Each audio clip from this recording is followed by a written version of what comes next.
algab Eesti korvpalli kõige aktuaalsemate teemade analüüs. Väljakule tulevad mängumehed. Podcasti hoiab suures mängus Unibet TV, kust saad aastas vaadata 100 000 võistluse tasuta otseülekannet. Unibet, mängumeestelt mängumeestele.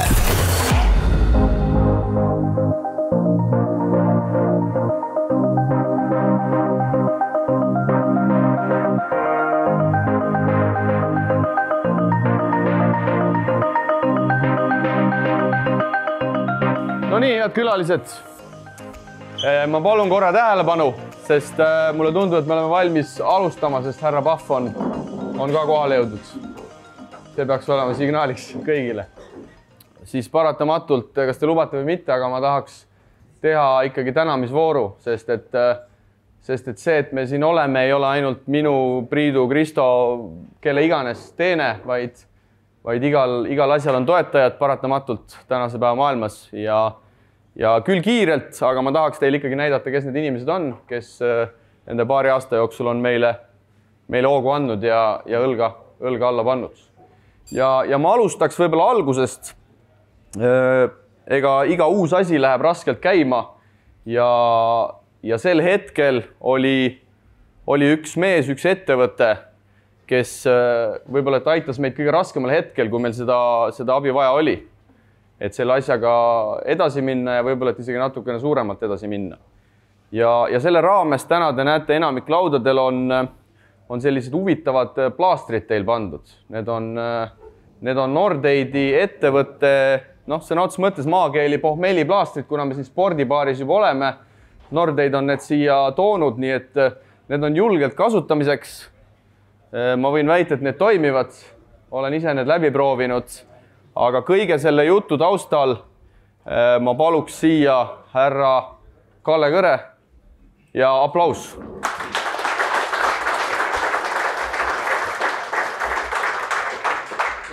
Aitäh sulle. Poleks vaja. Aitäh. No ma pean... Näe, ma annan sulle mikrofoni ka, sest kõik kuulavad. Ole. Ma pean ka tänama, et see oli huvitav ettepanek.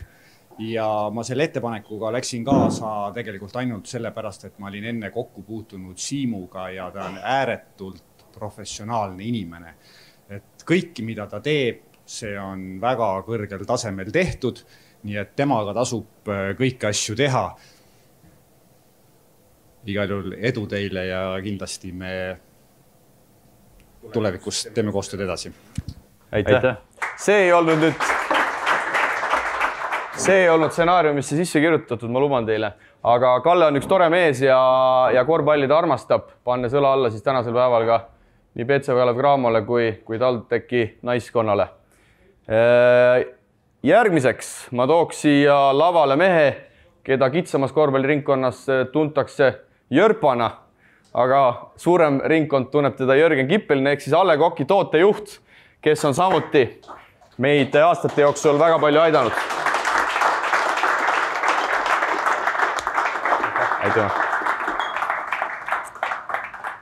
Ja nüüd läheme rohkem olevikku, ehk siis meie tänased partnerid. Ma ei taha neid tegelikult isegi toetajateks nimetada. Paljud on siit täna puudu, osad on kenasti olemas. Ja kõigepealt läbi ja lõhki Kossumees, spordimees Maarjo Luik, ehk siis Eesti-Läti liiga rubriigi nimi toetaja. Ole hea. Tule ka sina. Mulle tundub, et sul on meile ka midagi anda. Jah, et häid mõtteid tuleks natuke seda spordijaaki teile esitajana. Nii. Et mul pikalt ei taha rääkida, et miks ma seda podcasti toetan on see, et kuna Siimu ma tean, Kristat tean ka, Priiduga olen vähe kokku puutunud ka omal ajal, et ülitähtsad selline saade on siin meil korvpallimaastikul olemas ja et see sisu ja see kvaliteet läheks veel paremaks, kuigi ta on väga hea juba praegu. Et elan kaasa ja kui on vaja, siis eks ma siis kommenteerin ja annan sulle nõu. Super, aitäh sulle. Vahetame siis. Jaa, tahad sa pilti ka teha? Jaa. Hopsti! Ei ole hullu. Mikker juba langes.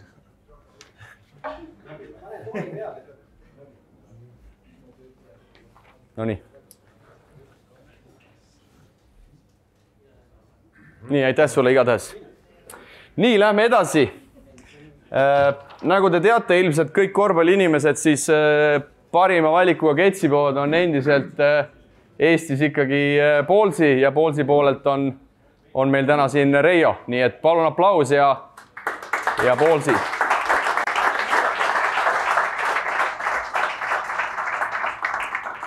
Kõne ei pea, aga ma soovin edu. Jaa, aitäh sulle ka. Teeme pildi ka. Aitäh teile. Nii ja nagu ma mainisin väga pikalt selle tänamisringiga ei taha aega viita, sest et Peep tahab juba lavale tulla. Täna siin kahjuks Unibeti eest küll Ergot ei ole. Ergo on meid ka väga palju aidanud, aga väga palju on meid aidanud ka Unibeti spordibaar ja need toredad inimesed, kes siin igapäevaselt töötavad. See koht on tõtt-öelda saanud juba päris koduseks. Siin on tehtud erinevaid projekte ja mis siis, et Ergot ei ole, ma tegelikult selle särgi jätakski pigem siia, sest ma arvan, et te leiate Tiina ja Lea sellele siin mingi ilusa koha. Et võib-olla võtame mingi hokisärgi võib-olla maha ja paneme selle kuskile asemele. Vot, aga palun vähemalt suur aplaus Unibetile ja Unibeti spordibaarile.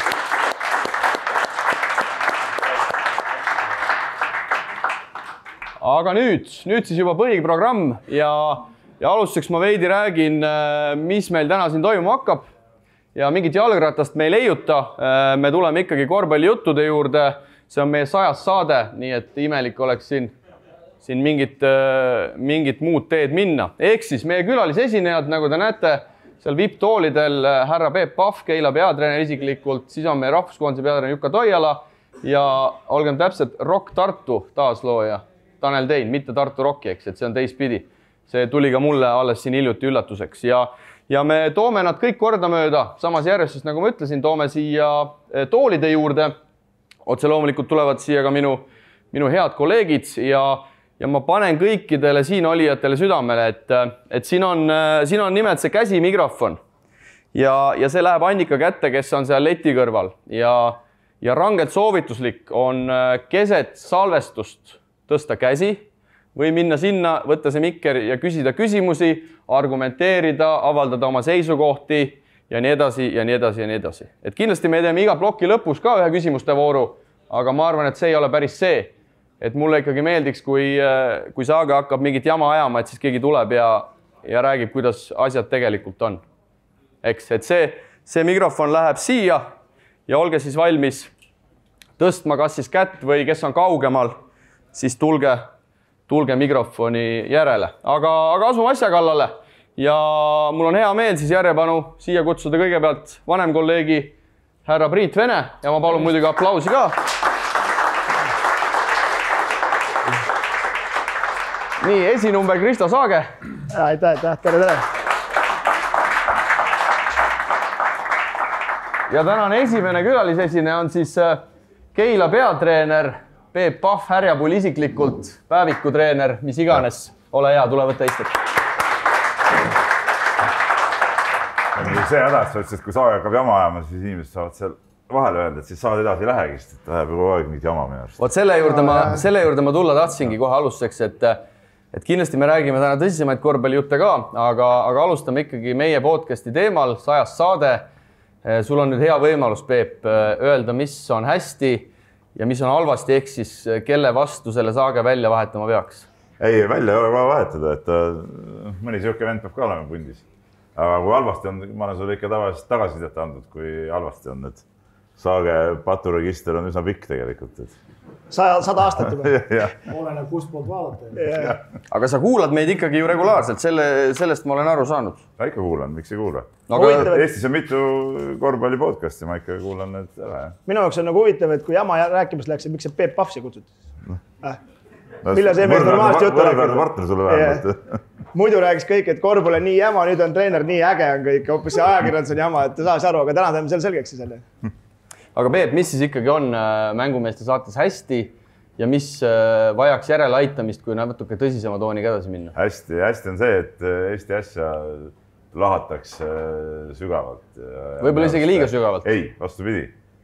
Kui läheb juba Eesti osa pealt ära, siis ma mõnikord on jäänud isegi lõpuni kuulamata või seda Euroliigat ma saan sama ise ka vaadata, et see mind nii väga ei huvita see jutt, et see Eesti osa on hea ja siis, kui pärast seal lõpus tuleb see kellega intervjuu või mingi koondislaste teema, et see on ka okei. Mis hästi ei ole, on see, et mõnikord mulle tundub, et mõned kodanikud räägivad asjadest ilma, et nad oleks mänge näinud või üldse... No sa võid konkreetselt ka minna, ega me ei... Vaevalt, et Vene kohta nii ütleb ja sinu kohta ammugi ei ütle. Peep, kujuta situatsiooni, et sa oled... Küsi mikrofoni või? Et sa oled praegu oma saates Paju ja Martinsoniga. Tule ikkagi rolli sisse. Ei, mis rolli sisse. Ongi mõnikord... Ma olen see euronoor või? No sa oled see euronoor, jah. Et mõnikord võiks enne saadet ju kõne peale tõmmata, küsida, et kuule, mis värk oli või kuidas oli, siis saaks Kadek vaatasime pildi, aga Saage poolt on seda muidugi palju tahta. Ma pole ka ühtegi kõnet saanud su käest, et sa kurtnud oleks, et nüüd siis tulid siin. Ma sulle südapoistava. Kurdan ikka peatoimetajale. Priit, nõustud sa selle kriitikaga? No ma tean, et kui ma ise treener olin, siis Peep ikka paar korda helistas, küsis tausta hinnus. Ma küsin, et kumb see praegu oli intervjuu või omavaheline jutt. No omavaheline jutt siis, et no okei, siis saab natuke rohkem rääkida. Aga ei, no mis me siin ikka küsime, ega me ei tea praegu ise, kumb sa veel oled täpselt ajakirjanik või korvpallitreener. Tuulelipp käib sul ikka kogu aeg ringi. Kole ma ei tea ise ka täpselt. No võt näe, siis jõudsime siia kohta välja. Aga läheme veidi rohkem süvitsi ja viimasel ajal, Peep, on need kohtunikud kogu aeg ambus sul. Et meil on täna üks tegevkohtunik ka siia tulnud meile õnne soovima. Nimeks Madis Allik, teada ka kui Spartaki abitreener. Spartaki abitreener, ma nägin, tuli sisse, jah. Et kas siis tõesti see tase on nii alla kukkunud? Sinu hinnangul? Aga see kukkunud on, eks ta on kogu aeg siuke olnud, ma arvan. Ja vaatamata sellele, et ta ei suuda stabiilsust hoida. No see käib nagu üles-alla, et sealt ei saa nagu aru, et mis... Meil oli eile näiteks Pärnus mäng, seal ei siuke mulje vahepeal nagu mingi räpi või kohtunikud oleks platsile tulnud, et nagu üldse midagi ei võetud ära. Teinekord on nii, et ei saagi mängida, et iga rivaks on viga, et ei saa nagu aru nendest asjadest eriti. Plus on see, et muidugi suhtlusvõimetus täielik, totaalne suhtlusvõimetus muidugi on see, mis on kohtunike probleem. Et kui nad suudaks nagu selgelt põhjendada oma mingeid otsuseid ja mitte ei pööraks nagu selgelt, kui midagi küsid, siis oleks asjad ka palju paremad, ma arvan. Enne kui ma, Kristo, sulle sõna annan, ma näen, et sa juba sipled nagu meil seal stuudios tavaliselt. Tundub, et esimene küsija on juba olemas ja ma arvan, et kindlasti Madis Allik on ka seal olemas, et ka kindlasti tahab seda teemat tugevalt lahata, aga teine Madis, ole hea. Tõepoolest, mul küsimus tekkis sellel samal teemal, mille Siim jutu viis, et ma vaatan ka aeg-ajalt Keila mänge. Üsna uskumatuga vaatan ja on näha, et tegemist on nagu rohkem kohtunike jutustamisega. Ma küsikski siit, et kas siis Eesti kohtunike tase on tõepoolest nii halb või sa üritad kompenseerida oma treeneri puudujääke lihtsalt? No kindlasti oma puudujääke ka tuleb kompenseerida. Tuleb ütleme natuke töödelda, see käib asja juurde minu arust. Aga ei, ta tervikuna nii halb ei ole, et meil on ju ikka täitsa Euroliiga kohtunikud ja mingid mehed käivad hibat vilistamas, aga eks see käib nagu mängu juurde tegelikult, see siuke treenerite ja kohtunike vaheline ja mängijate vaheline väike siuke sõdimine, ma arvan. Jätku küsimus küsida, aga siis viimases sinu podcastis, kus sa ütlesid, et kohtunikud on oinad, et siis nad ikkagi ei ole oinad. No selles olukorras olid. Aga muidu ütleme, kui pärast mängu kokku saame, siis ei pruugi olla. Eriti kui kaks suuslavit on keelest, eks? No nad ei vilista enam kumbki. Okay. Näe, jälle teie suur saatejuht ei teadnud. Küll ta saab teada sabist. Sellepärast me neid saateid teemegi, pärast saame teada. Aga läheme edasi ja nagu siin välja hõigatud sai enne tänast, et me ikkagi toome siia salvestus sisse ka küsimusi, mida meie head kuulajad on saatnud ja neid on tulnud ja mõni neist on siin täna ka meie seas ja tunneb ennast, ma arvan, ära, aga ma arvan, et siit on hea jätkata küsimusega, kuna 100. saate stuudios on kõrgliiga debütandi klubi peatreener härra Pahv, siis küsin hooaja eelarve kohta. Kuidas Pahv selle eelarve ikkagi kokku kühveldas ja kui keeruline see oli? Olen arvamusel, et paljudel juhtudel meie klubide puhul on probleemiks see, et tegutsetakse projekti põhiselt ehk et kevadel pole päris täit kindlust, mis mahus saadakse sügisel jätkata. Puudub pikem visioon koos arengukava, lühiajaliste eesmärkide pikema visiooniga, kus kõik olulisem kirjas. Tahaks uskuda, et üht ettevõtjat kõnetab pikem plaan, kus on välja toodud, kui palju mingi asi maksab. Kaldun arvama, et nii mõnelgi toetajal pole aimu, mis maksab üks Radunits või korraliku mängujuht. Palju maksab hooaeg Läti vahet sõita või 5-pärane laager Käärikul. Kuidas Pahv siis toimetas? Kas avatud kaartidega, et näed, annad 25 000, siis selle eest saan ma ühe mängujuhi või käib see kuidagi teisiti. Palju üldse peab põhjendama või ennast müüma, mis on need ühe kõrgliiga debütandi võimuses olevad hoovad või kui palju sai pehmeks rääkida uusi toetajaid? No pikk küsimus, aga ma arvan, et siin on vastused olemas. Oleks juba meelest ära, mis see algus oli, aga kus ma raha sain, on nagu põhiküsimus, noh. No sain. Seina seest võtsid või? No tegelikult ma saan aru, et point on sees, et kas on mingi pikem plaan. No, linnaga, kes on meie suurim toetaja, õnneks. 100 000. Jah, on ikkagi kokkulepe, et see jutt on nagu 3 aastaks vähemalt, eks ole. Et mingid 1 aasta tulekut ei oleks mõtet teha. Ja selle linna toetuse abil, ütleme, sai ka teisi linnaettevõtteid, kuidas ma ütlen, pehmeks rääkida või survestada, et näete, et linn on meil kõvasti taga ja väga huvitatud ja äkki tulete ka ja nii ja naa, et eks see pehmeks rääkida niimoodi käib ja suhteliselt väikeste raasukeste abil tuleb see kokku ajada, et ega siin linn on ikkagi ilmselgelt kõige suurem toetaja, et no üks asi on see raha osa, teine asi on see, et Keila spordisüsteem on selline, et ütleme, Keila korvpallikoolile ja ka võrkpallil ja jalgpallil ja ütleme, spordibaasid on ka sedasi tehtud, et me ei pea nende eest otseselt maksma, et see on ka väga suur tugi lisaks selle rahale. Pluss siis, kuidas kokku tuleb, enamus tuleb ikka selle pealt, et isiklikud ka mingid sidemed on. Palju ta siis tänasel päeval on? 250? Eelarve. 300? Eelarve on selline asi, et ma hakkasin pihta, siis ma vaatasin, 200, et teeb ära küll. Ja see nagu hakkas kogu aeg nagu nihkuma ja paisuma, et praegult on ikkagi üle 250 kindlasti, isegi 270 juurde. Ja palju miinust on? Natuke on, aga on lootust nagu täis saada. Kolmandat aasta poolt ei tule? Ei, selles suhtes, et me nagu mingid järgnevate perioodide eest nagu ette ei ole midagi võtnud, et see niimoodi ei käi. Et ma usun, et me ikkagi jääme ellu. Aga mitme inimese juures jutul käisid, keda said tundnud ja hakkasid Keila korvpallikooli jaoks raha küsima. Nagu sa ütlesid, et isiklikult tutvused, et kas see tõesti on nii, et ma ei tea, sul ongi mingi 20 venda, kes sa tead ja kõik enamad raha poole vahet, on see 300 000 koos on. Aga mitu inimest oli, kelle juurde sa läksid, sa vaatasid, pahv tuleb, kes sind ei tundnud või sina ei tundnud. Ja siis ta vaatab, joh, ei tii, sellele küll raha ei anna. No, ma ei tea, kes niimoodi mõtlesid, et joh, ei tii, sellele raha ei anna. Oli mõni inimene, kelle juures käis? Muidugi oli siuksed, keda ma ei teadnud ja oli ka siuksed, kes raha ei andnud. Kas siis oli närv sees ka? Ei, mis närv sees? Mis ikka närveerida? Inimesega lähed, räägid, mis sa ei julge inimestega rääkida. Sellepärast sõidadki rekkad, et saab üks autos olla. Ma ei sõidagi enam. Sellepärast julge enam sõita ka. Äkki tuleb keegi kaasa? No jah, see on päris hirmus tunne. Ei, selles suhtes ei olnud probleemi. Ma inimestega võin rääkida küll ja küsida ka, kuigi tõsi on see, et muidugi raha küsimine, Raido, ma sun on muga nõus, eks ole, et on päris ebamugav tegevus, et sa lähed inimese juurde ja hakkad, et anna mul raha, see nagu ei ole nagu kõige... See on ennast natukene nii-öelda allapoole surumine. See on siuke ebamugav, jah. Eriti kui veel tegelikult tuttava käest, mõnes mõttes kehvem küsida, et võib-olla mõnikord käid mingi mehega seal, võtad mõne napsu või 2 ja siis järgmine päev lähed nii-öelda ametlikult, et kuule, et nüüd oleks veel raha ka nagu vaja, et see ei ole nagu kõige mõnusam. Või siis napsu võtmise käigus ütled, et kuule, et meil siin kostukärk ka, et äkki tead, viskab natuke.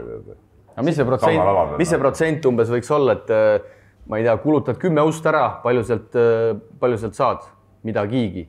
No tead, ma tegin niimoodi, et ma alguses võtsin ette muidugi need kohad, kus ma arvasin, et peaks kindlalt saama, et alguses protsent oli päris kõrge, aga... Delfi ja nii edasi. No ka Delfi, jah. Sa näed ju riiete pealt, kes on. Ei, seda ma räägin. Aga mida aeg edasi, siis tuli minna ka, ütleme, teine ring, 3. ring, siis oli see protsent kukkus ikkagi juba suhteliselt kehvaks, kus saab. Võib-olla, ma ei tea, 10-st 1. Võib-olla mõnikord oli ka siuke 15 kaotuse seer, aga ma ei oska ütelda niimoodi. Sinu vabaka protsent praegust, jah? 10-st 1 siuke ole. No jah, täpselt, jah. Et ei, ma niimoodi fikseerinud täpselt, aga jah, ega see lihtsalt kokku ei tule. Aga see on ka muidugi, et ma usun, et teisel või 3. aastal natuke lihtsam see kokku ajada kui esimesel aastal, sest mõnes kohas oli tunda ka sellist suhtumist või arusaama, et ei tea, kas ikkagi päriselt ka nagu see võistkond tuleb ja kas ikka on mõtet sinna anda ja siin kui ühe toetajaga lasin nagu, võib-olla ise ka valesti, aga lasin, kõigepealt öeldi ära, eks ole, siis lasin nii-öelda hinda nagu alla ja siis öeldi, et ai kurat, see on kahtlane, et see on kahtlane projekt, kui nüüd lasti hind ka alla, et see ei lähe nagu mitte. Ma ei hakka ütlema, kes see oli, aga no võib-olla kunagi saab nendega koostada teha. Eks see on ju sinus kinni, sa pead tulemust ka tegema, hetkel on tabelis. Ei, siis ei olnudki mingit tulemust. Ma mõtlengi selles mõttes, aga esimene aasta, et sa ütled järgmine aasta lihtsam küsida, aga sa pead, kui esimese aastal nagu tulemused, aga sinu jaoks on surve rohkem peal selles mõttes, et kui sa nüüd kõrbed, ei saagi selle hakkama võistkonnana, siis ju raske veel raha küsida. Ei, see oligi see, et kui oleks, ma ei tea, mis meil seal on, 30 mängu või 0-30, siis kes ikka annab, no miks peaks andma, eks ole. Et kui alguses oleks meil hästi, no saime siin mõned võidud, siis oli, kuna ei vaja kogu aeg nagu juurde küsida, siis oli juba lihtsam käia nagu rääkimas ka, et nüüd jah, 5 kaotsust järjest, et praegu nagu ei taha väga minna. Kuigi pärast eilset sammakat täna siin ühele toetajale kirjutasin, et kuule, et kas võime väikse arvekese teha, siis ütles, et davai, et lase käia. Priit, palju Peep sinu peal liugu laseb, paljud ilmselt ei tea, et sa Peepu ikkagi suvel kõvasti nõustasid selle meistriliigasse tulekuga, et mitu võitu 6 sinna võib, sinu arvele võib panna? Kui juurde tuleb, siis võib kõik panna need. Peep omad on käes? Kui juurde ei tule, siis ma ei tea, siis tuleb jagada midagi. Ei tahaks hästi jagada. Aga miks just siis ikkagi Peebu abitreenerit ei saanud? No kehvasti küsis. Ja teise ringiga ei tulnud ka, jah? Esimene ring ütlesid ära, teise ringiga enam ei tulnud. Mul oli samamoodi, et ega ma nagu see mõned toetatud, ega see ikka kahtlane projekt oli, et ei tea, mis sealt tulema hakkab. Kuhu sa siis seod ennast? Aga jutt oli liiga suur või jutt oli liiga väike? Ei, jutt oli väga adekvaatu tegelikult ja mõned asjad saime kaubale ka, aga eks mul oli väike koht olemas ja ma olin kellegi ära luganud ja 2 koha peal nagu ka. Ma ütlesin kohe ausalt ära, et ma ei jõua, et nii oli paraku. Jutt oli ausalt, ma võin kõrvalt ütelda, et aga samas ütleme, need hooajalsed minu arust õnnestunud ostud number 1 ja number 5 kohale Priiduga arutasime küll tegelikult, jah, ja sain selge soovitus, et need võib, noh, et need positsioonid esiteks, et on õiged kohe ära mehitada ja eriti, mis puudutab seda Radunitsit, siis ta ju nagu oli, siis ta nagu libises nagu ära ja siis saime nagu ta tagasi, et see oli, jah, hea, kui saab ikka kellega arutada või mõnda inimest tunned kellega rääkida. Ja. Nii, et soovitad ka teistel klubidel? Näiteks Ringmetsal Priidult nõu küsida? Ei, ma Ringmetsal ei soovitada, küsi kellegi teise käest nagu. Sotsi küse. Aga lähme edasi ja võtame järgmise küsimuse. Tere mängumehed, kuulasin üht viimast saadet ja tekkis küsimus, et kuidas ei suuda üks liiga, ehk siis PAF Eesti-Läti liiga, koostada normaalset mängugraafikut 16 võistkonnale. Normaalselt tähendab siis seda, et esimesel poolaastal kohtuvad kõik korra omavahel ning teisel poolaastal uuesti. Mul jäi silma kogu selle teema juures Viimsi ja Keila omavahelised mängud, mis on suudetud jutumärkides sättida 3-päevase vahega veebruari algusesse. Tule taevas appi, nagu play-off seeriat mängiks keset talve. Neid näiteid on teisigi, kuid just see jäi lähitulevikus silma. Vist teie saates mainiti, et Eesti-Läti on oma graafikute juraga samal pulgal Norra liigaga. Võin siin ka eksida, aga suures pildis ütlebki see kõik juba ära. Muidu saade endiselt väga hea informatiivne, nii et pange samamoodi edasi. Peep, kuna Keila on jälle siin küsimus sees, siis mis toimub 3 päeva jooksul ühe satsiga? No nii on. Aga ongi hea. Mis see taust seal on? Kas sina seal midagi oled jukerdanud? Ei, mina enda peale seda küll ei võta. See kogu see kalendrivärk on minu jaoks kõige suurem müstika kogu selle liiga juures. Et ma arvasin, et okei, no esiliiga sai seal võib-olla vahest üks kummalisi asju, mingid ülipikad jõulupühad seal ja nii edasi, et mõtlesin, meistriliiga, et seal nagu kuidagi asjad sujuvad paremini, aga esiteks see kalendri kokku saamine oli juba nii vaevaline ja ma sain, et alguses pidid lätlased tegema ja siis nad ei saanud vist hakkama, siis hakkasid eestlased ise tegema seda. Täiega jama on see muidugi, et kui suur see mängude arvu vahe on juba nii suur, eks ole, et mingit selget ülevaadet ei saa, et kes kus on oma asjadega ja see, et ei suheta neid voorusid paika panna, see tuleb sellest tegelikult, et kõikide klubide mängupäevad on nagu erinevad, et ei ole kindlat mängupäeva. Mul tundub, et see tuleb sellest. Aga siin on kindlasti ikkagi natukene ka ju klubidel peeglisse vaatamise koht, sest et ega osad klubid ikkagi väga järgi kanda ei taha, et millal mängida, mis kell mängida, mis päeval mängida. No muidugi ei taha. Et siin võib-olla siis Korvpalliliidu poolt oleks sellist veidi jäigemat mustrit vaja või kuidas seda lahendast, me mängime 5. aastat Eesti-Läti liigat ja te panete Viimsiga 3 päeva jooksul 2 mängu. Nojah, seal, ma täpselt isegi ei mäleta, seal oli veel nii, et seda kalendrit tehti, ma käisin veel Milanos seda EM-i vaatamas ja ja seal Ausmaaga veel rääkisime, mingid mänge tõstsime ja sättisime. Siis on selge. See nagu umbes üle tribüüni ääre sealt. Milanos panime kokku. See ütleb vist kõik, et Milanos seal toimetsite. Kõik satsid panite paika, viimseks meelest ära. Ei, no seal oli midagi vaja kuskil tõsta. 3-11 sa panid pane 3-0-3 ja 3-0-6. Ei, no see tuli niimoodi kuidagi, no mis ikka, noh. Ei, muidugi see ei ole mõnus, noh. Ega meil oli Tarvaga tegelikult ka 2 mängu järjest, aga siis siin tänu selle Kalevi vahepealsele Itaalia reisile, siis me saime ühe Kalevi Graamo mängu sinna 2 Tarva mängu vahel, et muidu meil need ka järjest. Kas ühte ei korda nagu klubide käest ei küsitud, et kas mängiks nagu ühe vooru ära ja siis mängime teise vooru? Ei, seda ei olnud, seal oli see mingid draftid käisid ringi küll ja sai seal vaadata ja mõtelda, aga seal noh, mida sa mõtled, mis sa siis ütled, et ma ei mängi, noh. Ega ma ei saa ise hakata seda kalendrit tegema. Ei, ma saangi aru, mõtlen, kas klubide arvamust nagu ei küsita, et lihtsalt saadetakse sulle meili. Lõpuks oli see, et saaks seda kuradi kalendrit paika, et see nagu ebareaalne. Nõuda, et sul on iga üle nädala kodumängid. Seda see ka ei ole. Sul on siuksed perioode, kus Keila rahval läheb meelest ära. Ja vahepeal mängisime mingi 4 kodumängu järjest. 4 järjest. Pooled rahvad või pooled inimesed ei viitsi tulla, sest seda on liiga palju mingi 10 päeva jooksul. Et no see ei klapi. Tartus oli meil meistrisarjas oli 1,5 kuud oli paus, kus kodusats ei olnud ühtegi mängu. Meil oli Tarvaga samamoodi viimati, kui mängisid viimane aasta. Märtsis see koondise paus tuli ja märtsis mängid ühte mängu, aprillis tuli. Toetate rääkima, et kuule, meil on vägev sats hästi parem. Aga kus te mängite? Me käime kuskil seal mujal mängime. Ma ei ole nagu päris õige mees sellele kalendri asjale teatud vastama, sellest suhtes, mina ei ole seda kokku pannud, seda peaks, ma ei tea, nende käest küsimiseks seda kokku panema. Sa käid raha küsimise trennid. Jah, täpselt. Aga korra segan teid härras, et meil on härra Sarapuu seal Viimsist ja tahab küsida, nii et... Jah, tervist. Peep, ma küsin su käest sellise küsimuse, mis sa arvad, kas oskad juba ette ennustada, kumb hooaeg on nagu siis uuele tiimile, kes on sisenenud meistriliigasse raskem, kas esimene hooaeg või teine? Et esimese hooaja puhul te olete ju nii-öelda uus tulija, olemasolevatele tiimidele jokker, ise võitjad või on juba vastupidi, et kui esimene hooaeg läheb ilusti korda, siis teisel hooajal juba on teil raskem nagu vastu hakata, et osatakse juba teid hinnata rohkem? See on kahe otsaga asi, et esimesel hooajal, eriti hooaja alguses, oli võib-olla lihtsam mängida, keegi nagu täpselt ikka tead meid ja polnud nii väga ära skautinud ja mis seal 1-2 mängu pealt ikka skaudid. Ma arvan, me saime võib-olla mõned võidud tänu sellele ka kätte. Teisel hooajal on jälle see, et okei, kõik vastased juba teavad sind, aga võib-olla meeskonda lihtsam komplekteerida, et on lihtsam mängijad sinna saada, et ega uude võistkonda väga keegi ju nii urraaga tulla ei taha, et tuledki need, kes on kuskil ripakil või siis ma ei tea, maksad üle, aga seda võimalust meil väga ei ole, et ma arvan, et kui üks hooaeg on normaalselt tehtud, nähakse, et klubi normaalselt toimib, siis teiseks hooajaks on mängijaid vast ikka lihtsam saada. Et praegu tegime ikkagi niimoodi, et noh, see mängi on, pagan võtame ära, et muidu pole üldse kedagi tööd, et mingites siuksed mõtted olid ka, mis puudutab ka siin mõnda välismängijat.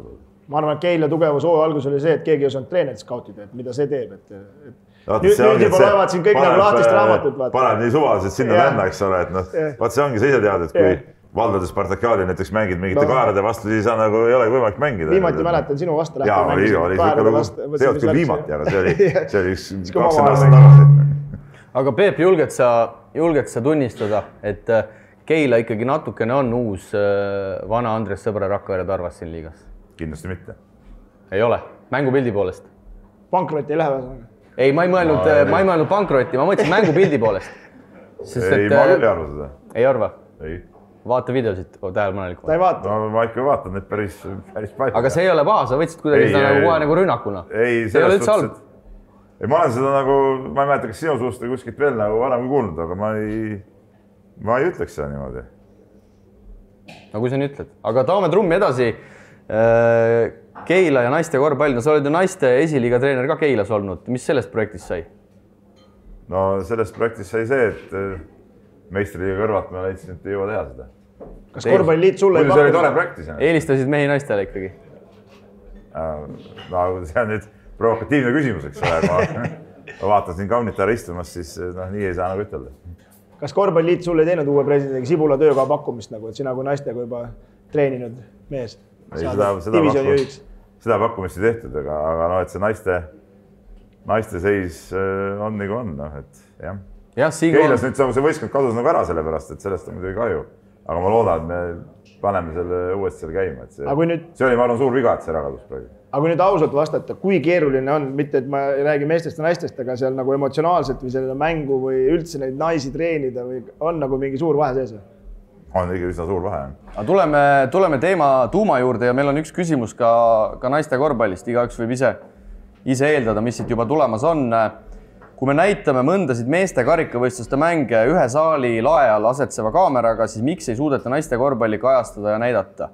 Teie ühes eelnevas saates kõlanud kriitikale lisaks küsiks ma, kas naiste korvpallile enam tähelepanu pööramine ning soov seal toimuvat rohkem fookuses hoida ja arendada on puhas sõna kõlks paberil. Mõistan, et igasugune arendamine ja parandamine võtab rahalist ressurssi, aga ma olen kindel, et väga palju on selliseid lihtsaid tegevusi, mis aitaks ala edasisele arengule kenasti kaasa. Lõpetuseks iga investeeringuga kaasnevad kulud ja loodetavasti ka tulud, pidev rahapuudus jutt hakkab mingil hetkel veidi tüütuks muutuma. Tegutseda tuleks. See on nagu mulle küsimus. See oli sulle, jah. Siin oli päris palju küsimusi, et siin tuleks nagu järjestada. Nii pikad küsimused on. Võtame siis, läheme konkreetseks, võtame siis presidendi ikkagi peamise valimislubaduse. Naiste korvpall, ma ei tea, kuidas see kõlas uutesse kõrgustesse või surmast üles äratada või ühesõnaga. No, jah, selles suhtes. Just selles valguses, Keilas kadus ära. Keilas kadus ära küll, aga see kadus ära sellepärast, et ega Keilal ju mingid naiste põhja ju ei olnud, et eks ole, kogu see Keila naiskond ju koosnes. Alguses olid see mõned üksikud Keila tüdrukud ja enamus olid ikka Tallinna naised ja lõpuks olidki ainult Tallinna naised, et nüüd meil tüdrukud alt tuleb peale küll, aga see võtab aega, et meil on see U14 vist kõige vanem tüdrukute punt. No see, et president selle jutuga tuli, see on päris hea siuke valimislubadus muidugi. Aga ma olen seda õige lubadust, et tegelikult ma ei ole esimene mees, kes räägib, aga ütleme, naiste korvpalli on tarvis kas või sellepärast, et nii-öelda selle alaga tegelenud tulevased emad oma poegi korvpalli suunaks. Aga sa väidad siis ikkagi, et see ikkagi ei ole sõnakõlks paberil, et ikkagi... Ma arvan, et see ei ole sõnakõlks paberil, sest et ega mis siis, kui neid tüdrukuid on nii vähe, ma reaalselt ju näen ju, kui vähe neid on ja kui vähe neid naisi on seal esiliigaski mängivad ikka päris, ütleme, veterani staatuses prouad, eks ole. Väga palju seda mängid peale ei tule. Et mis siis selle 1-2 aastaga ikka juhtuda saab. Et pigem, kui see president selle ette võttis, et siis peab nagu soovima, et seda rauda nüüd taoks ikka lõpuni ja ma ei tea, kes iganes järgmine president on, et siis sealt nagu edasi mindaks. Hakatakse alt seda massi kasvatama. Küsimus on selles, et kuidas sundida klubisid või meelitada klubisid tüdrukuid võtma endale. Ja tahtsin sama asja öelda näiteks, kui võtame Rakvereks, korvpalli mängid aastaid, aga mitte ühtegi, isegi vanusegruppi pole. Minu teada vähemalt. Et ega kui tüdrukuid ei treenita, siis ei naiste korvpalliga tulda. Väga õige. Aga mis need, näed sa, et mingid käigud on siis nagu juba tehtud, et me siin näeme, et siin on tehtud ikkagi päris ratsionaalseid otsuseid, et seal lausa mingites vanustes mängitakse ilma seisuta ja treenerid ei tohi treenida ja nii edasi. See on täiega jama muidugi, mingi ilma seisuta mängimine, ma sellest aru ei saa. Ma ei tea, mulle tundub, et siin sõbrad on nagu sama meelt, eks ole.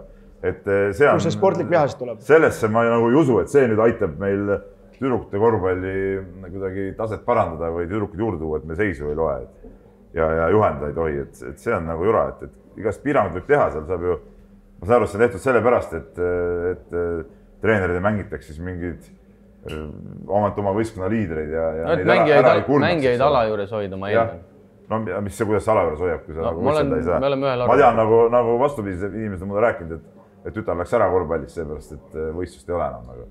Et tuleb lihtsalt võib-olla piirata seda mingit mängude arvi, nagu poistel on. See on täitsa normaalsed piirangud ja võimaldavad täitsa normaalselt mängida, et sellest piisab, mingi ilma seisuta, see on nagu jama. Võtmeküsimus ikka see, et kuidas see president ja alaliit leiavad võimalusi klubisid utsitada, et davai, võtke nüüd kõik tüdrukud. Aga meil on küsimus ja Madis Koit on seal hoogu sattunud, nii et... küsin taaskord, et kas võiks kaaluda äkki seda mudelit, nagu jalgpalliliit kasutab, ehk siis, et need, kes premium-liigas mängivad meeskonnad, et neil peab olema ka naiste sats või pigem lammutab see kogu Eesti korvpallisüsteemi laiali?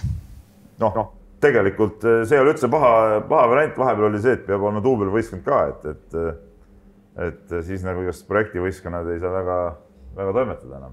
Minu arust, kui on suur normaalne klubi, siis sul on mehed, naised, poisid, tüdrukud, see on ju nagu elementaarne tegelikult, peaks olema. No see on selles mõttes kehv näide, et jalgpall ise maksab nii palju raha sellest, aga korvpalliliidul raha ei ole sellest, et siukse asju teha minu arust nagu. Ma saan millegski valesti aru või? Ei, no sa ei saa valesti aru, aga no... Seal jalgpallis ma eeldan on väga tugevad toetusmehhanismid, et kuidagi kunstlikult neid sinna tekitada neid. No aga mingi hoop peab olema, kuidas klubisid nagu ergutada. Ei, ma mõtlen, et aga korvpallis ju ei ole seda raha, et öelda näiteks, okei, sul on lihtsam öelda Keilal, et teil peab olema naiste võistkond kõrgliigas. Kui sul ei ole, siis sul ei ole, mis sa siis peale hakkad. Et kui Nordeid sulle õlga alla ei pane, siis mis sa siis teed? Kuskilt mingi rahvaliiga pundi saad alati kokku klapsida. No mõtle seda, et alaliit sulle selle eest mingi ekstra raha ei anna, et ta ütleb lihtsalt, kuule, tee ära, sina pead leidma veel, ma ei tea, mingi lisa 40-50 000 eurot, et seda üritust üleval pidada, sest et kui tüdrukud nagu nii trennis ei käi, siis hakkad küsima, et tule trenni ja anna veel 40 euri ka selle eest, et Pahv sulle trenni teeb, mõtleb, ma ei lähe. Ei no, ega see praegu olukord ei paranda, kui me mingid naiskondi juurde toodame, et ikka see tüdrukute värk on põhiline. Et noori tuleks seda peale. Sellega on hea lõpetada. Igatahes ma palun aplausi. Peep Pahv. Aitäh, et tulid. Aga läheme edasi ja kutsume siia siis aplausi saatel meie rahvuskoondise peatreeneri härra Jukka Toiala.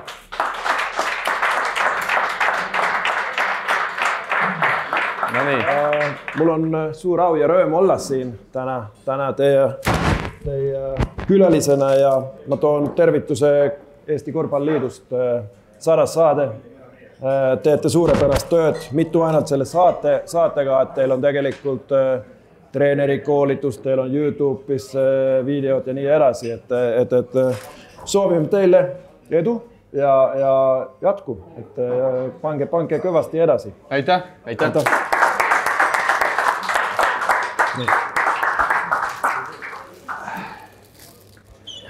Nii, Jukka, sulle erinevalt kahest teisest külalisesinejast oma podcast ei ole.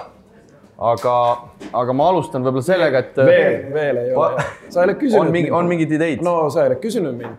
Mul on iga esmaspäev väga nagu tühi kalendrit. Palju sa ise üldse podcast'e kuulad? Ma otse loomulikult pean silmas muidugi korvpalli omasid, Eesti omasid, aga üleüldiselt, kui kõva podcast'i mees sa oled? Kas sa peab olla aus? Jaa, muidugi peab olema aus. Okay. Siin on valedetektorid. Ma ütlen ausalt, et kui ma kolisin Eestisse, ma kuulsin päris palju, ma kuulsin kõik. Ma tahtsin õppida eesti keelt, ma tahtsin õppida nagu eriti seda korvpallislangi ja saada aru, et mis siin rääkidakse. Aga hiljuti ma ütlen ausalt, selle aastal ma pole kuulnud ühtegi saadet, mitte teie või mitte midagi muud. Et võib-olla on olnud kiire või et on tähelepanu teises asjas, aga küll ma vaatan ja järgin teie teemad üle, et kui seal on midagi huvitavat, siis ma kuulen järgi, et see on aus vastus. Ära nüüd, sa vaatab mind selle silmaga, et ma saan minna juba. Ma lihtsalt hakkasin mõtlema, et mis seal Andresel su vastu nii väga ikkagi siis on? Ma ei tea, mis ta räägib. Ma ei tea. Sa ei tea või? Ma ei tea. Sa oleks võinud tema käest kohe küsida, oskab soome keelt ka ju. Ei no alati, kui ma tema kohtun, ta on väga nagu sõbralik ja siis te olete parimad sõbrad või? Kaverid olete siis või? Kaverid, jah? Mina ei tea, mida ta räägib. Aga siis ma soovitan sul ikkagi kuulata. Ma olen kuulnud, et mul ei ole vaja kuulata seda. Nii mulle on öeldud. Siis sul on head nõuandjad. Okei, mulle meie see turundustuba on ütlenud, et kuule ära kuule. Et ei ole vaja.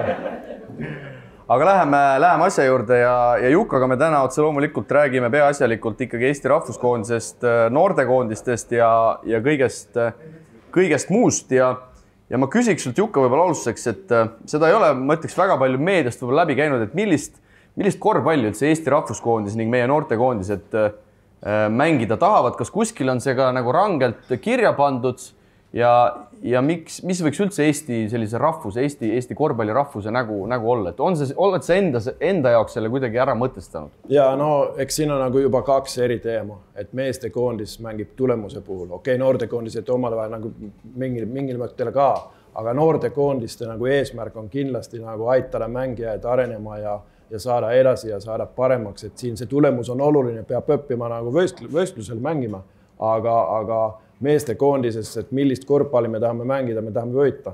Et see on esimene kõige olulisem asi, et meeste koondis ei ole enam selline koht, kus nagu, et mängime ilusat kossu, aga kaadame kõik mängud, nii siis keegi ei ole rahul. Et millist korvpalli nende mängijatega, mis meil on, nii kindlasti me teeme analüüsi, et millised mängijad meil on. Et meil ei ole 2-20 tsenterit, meil ei ole minu jaoks väga õige otsus, meil ei ole välis tagameest, kes otsustab iga katte, et mis ta teeb. Et meil on need mängijad, mis meil on ja siis sealt me hakkame ehitama sellist stiili, mis oleks neile sobiv. Eks me tahame mängida meeskondlikult mängu, me tahame mängida nii kaitses kui rünnakul nii, et me teeme meeskonnana tööd. Ma arvan, et kõige lihtsam vastus on, et me kõik treenerid rääkivad, et me tahame mängida kiiret ja atraktiivist korvpalli, mis nagu publikule meeldib ka. Aga mina usun, et kõik, kes siin täna ongi korvpallfännid, on armastavad korvpalli selle jaoks, et see on väga atraktiivne, on kiire mäng. Siin nagu 24 sekki ja juba on juhtunud mitu asja, et see on nagu see, miks mina olen nagu korvpalli hakanud mängima, miks mulle meeldib seda vaatada, et see on väga kiire mäng. Ja eks treenerina mulle meeldib ka see, et kui teil tuleb kiire otsuseid ja ma usun, et selline mäng nagu meeldib ja sobib meie mängijatele ka. Aga oled sa kuidagi noortekoondistele ka selged suunitlused välja andnud, et ikkagi mingid asjad, mingid aspektid, mingid liinid peavad olema sarnased, et need U16, 18, 20 poisid, kui nad tulevad sinu juurde rahvuskoondistesse, et see üleminek oleks ikkagi lihtsam? Ja no selline mõte käis mingil määral nagu läbi ja me mõtlesime, et kas see on nagu mõte nii, et me teeme mingi sarnased liikumised või sarnased stiilid, mis on nagu oleks U16, U18, U20 ja mehel olemas. Võib-olla, et seal mõned asjad ongi natukene sarnased, aga ma ei ole survestanud treenerile nii, et me alati räägime, kui U16 treener tuleb või U18 treener, et millised nagu soovid tal on, kuidas ta näeb, millised liikumised ta on mõtlenud, mida kaitses on mõtletud ja nii edasi, et me räägime seda, aga ei ole nii, et mina annan talle playbooki ja siin on teile playbook, et mängige nii, et see on Eesti korvpall, kuidas me tahame mängida, et iga treener saab nagu omad mõtted tuua ära ja mina pigem näen see noortekoondis, et nagu ma juba ütlesin, et see on selline koht, kus peaks nagu õppima ning taktiliseid asjad, aga seda intensiivsust ja selliseid asjad, mis nagu veeks mängijaid siis sinne kõige kõrgemale tasemele ka. Et ikka seal mängitakse tulemuksest ka, aga see ei ole kõige olulisem asi. No hetkel korvpalligas NBA, üks soomlane, nimeks Lauri Markkanen on tegemas päris uskumatud asju kohati isegi, ma ütleks. Ja meil on tulnud selle kohta ka üks küsimus, et mille poolest erineb soomlane Lauri Markkanen keskmisest Eesti koondise korvpallurist?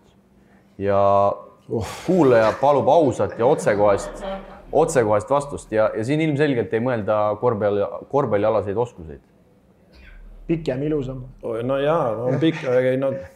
Täna juba arutasime tegelikult, siin oli arutelu, et ühe töötajaga, et praegu Euroopa tipp 3 korvpallurit on Giannis, Luka ja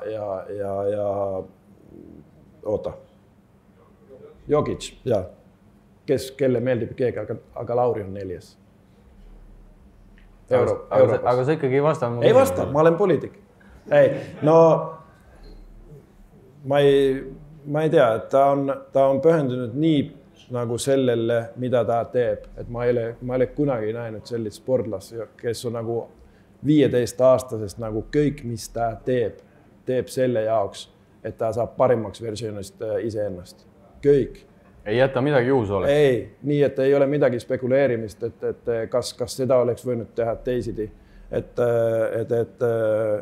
alates toitlustest ja magamisest, nagu ma siin mingi Ats Kuldkepp helistas ja kui ma käisin Lauri juures külas, küsisin seda järgmise päeva, et homme on mängupäev, et mis teil homme hommikul on, et kell 10 on trenn, et okei, et mis kell sa siis saalil söödad nii kell 8, et hoian oma keha nii, et ma olen valmis selle visetrenniks ja siis õhtuseks mänguks, et kõik ta teeb nii, et ta mõtleb, mis oleks nagu parim, et ta saab parimaks versioonid ennast ja ma arvan, et seda kultuuri meil veel ei ole.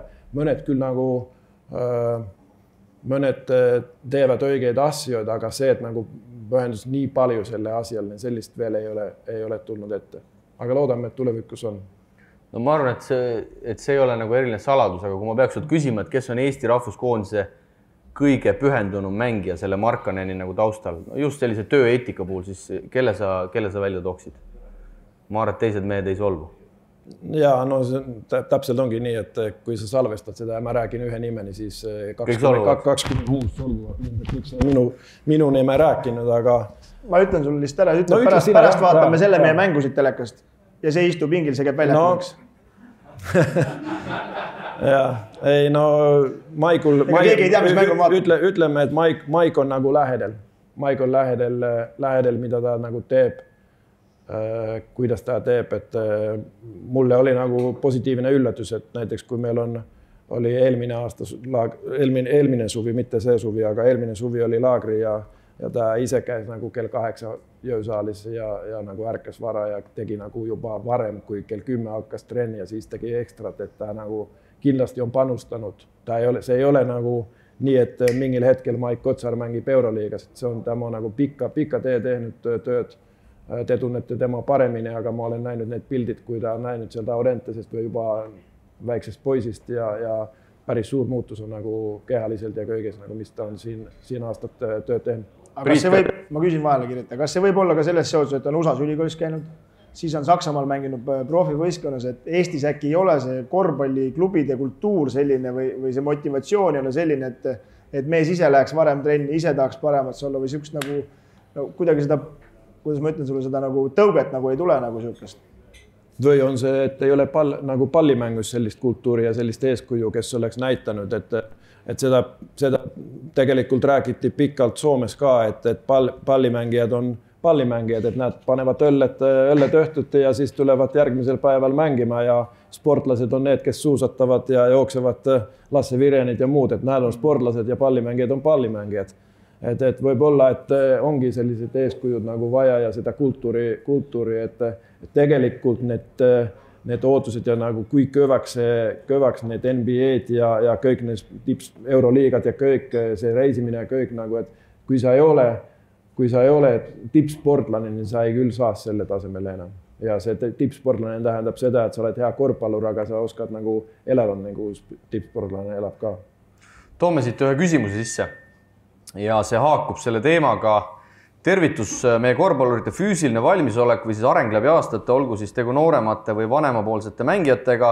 Kui üdin aus olla, siis mingit arengut ei eksisteeri. On olemas mõni üksik erand, kes on aastate jooksul mõnevõrra arenenud, aga kui meie liiga parimas konditsioonis on üks 40-aastane korvpallur, sulgudes 9,7 lauapalli keskmiselt mängu kohta, kes teeb kõigile silmad ette, siis see on pisut muret tekitav. Jällegi ma ei taha kedagi personaalselt risti lüüa, aga kui võtta mind kirjutama ajendanud viimase aja kohtumised näiteks Kalev Cramo ja Šiauliai vahel, siis leedukate näol oli näha puhast füüsilist suurust ja jõu erinevust väljakul. Kus on meie areng ning töövili või kas üldse tehakse midagi, et areneda? Vaadates neid kehasid, kes aastast aastasse väljakul ringi liiguvad, siis päeva lõpuks pole isegi midagi imestada, et tagumistel lähevad jalad risti ning pikemad kutid lükatakse samuti üsna lihtsalt minema. Millega tegelevad meie noored klubid hooaja sees või selle välisel perioodil? No kas Priit, keskmine Eesti korvpallur, võtame kas nooremad või vanemad, ei ole siis ikkagi piisavalt professionaalne, kui tegelikult Jukaga ja Markkaneniga me selle teemaga nüüd alustasime? No, eks siin ole see klubide ülesehitus ja liigade ülesehitus ja meie ajalugu on kõik omavahel natukene nagu seotud ja meist on mööda mindud. Me oleme vaikselt võib-olla mõnes kohas järgi saanud, aga kui ma kunagi ütlesin sinna EM-il, et me oleme 15 aastat taga Euroopa korvpallis, siis ega ma arvan, ma palju ei valetanud, et võib-olla me oleme täna natuke lähemale jõudnud, aga iga kord, kui ma suhtlen kellegiga kas Leedu poolt või kuskilt sealt Kesk-Euroopa poolt, ütleme, siis need teemad, mida meie nagu ringkonnas arutatakse, need on seal juba nii vanad ja siis kui ma küsin, mis seal nagu toimub, siis siis ma mõtlen, et joh, ei tea, et kus me alles oleme, et me pole veel sinnamaani nagu jõudnudki, et noh, selles mõttes on Jukal nagu õigus, et neid, eks Soomes on omal samad mured ja noh, olid ju ajad, kus eestlased võitsid soomlasi, nii et silm ei pilkunud, eks ju. Aga et me oleme nagu noh... See oli, kui mina mängisin. Ma olin nii shit mängija, et see oli nagu üks põhjus kõik. Ise ka Soomes mängimas käinud, ma küll ühtegi vastast ei näinud, aga see oli ka siis, kui ma ise mängisin.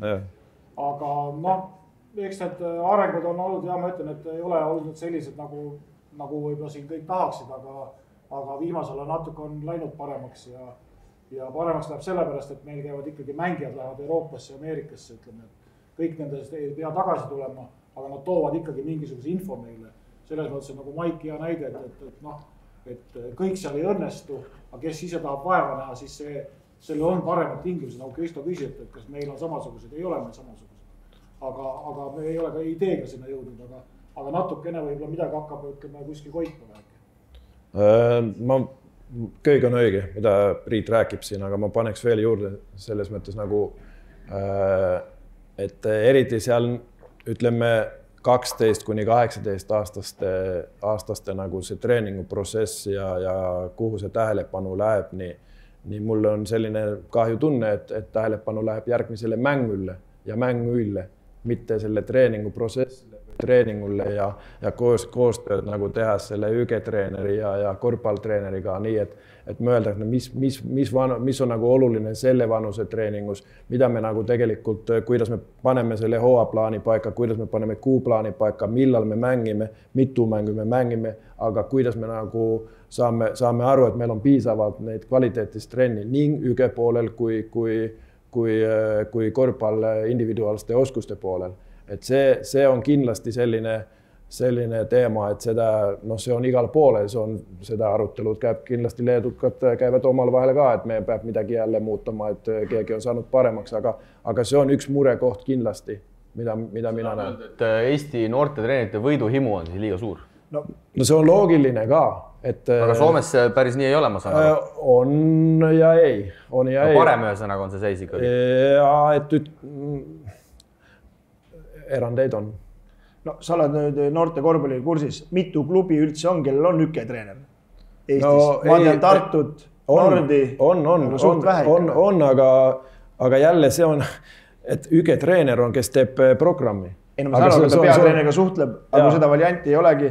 Ja siis teine asi on minu arust see, mis on probleem, et kui sul on 20 last, isegi ütleme 16 last, no üks treener on selgelt vähe. Ta ei suuda 16 lapsega tegeleda. No sellega ma olen 100% nõus. Et et me mõtleme, treener on õpetaja.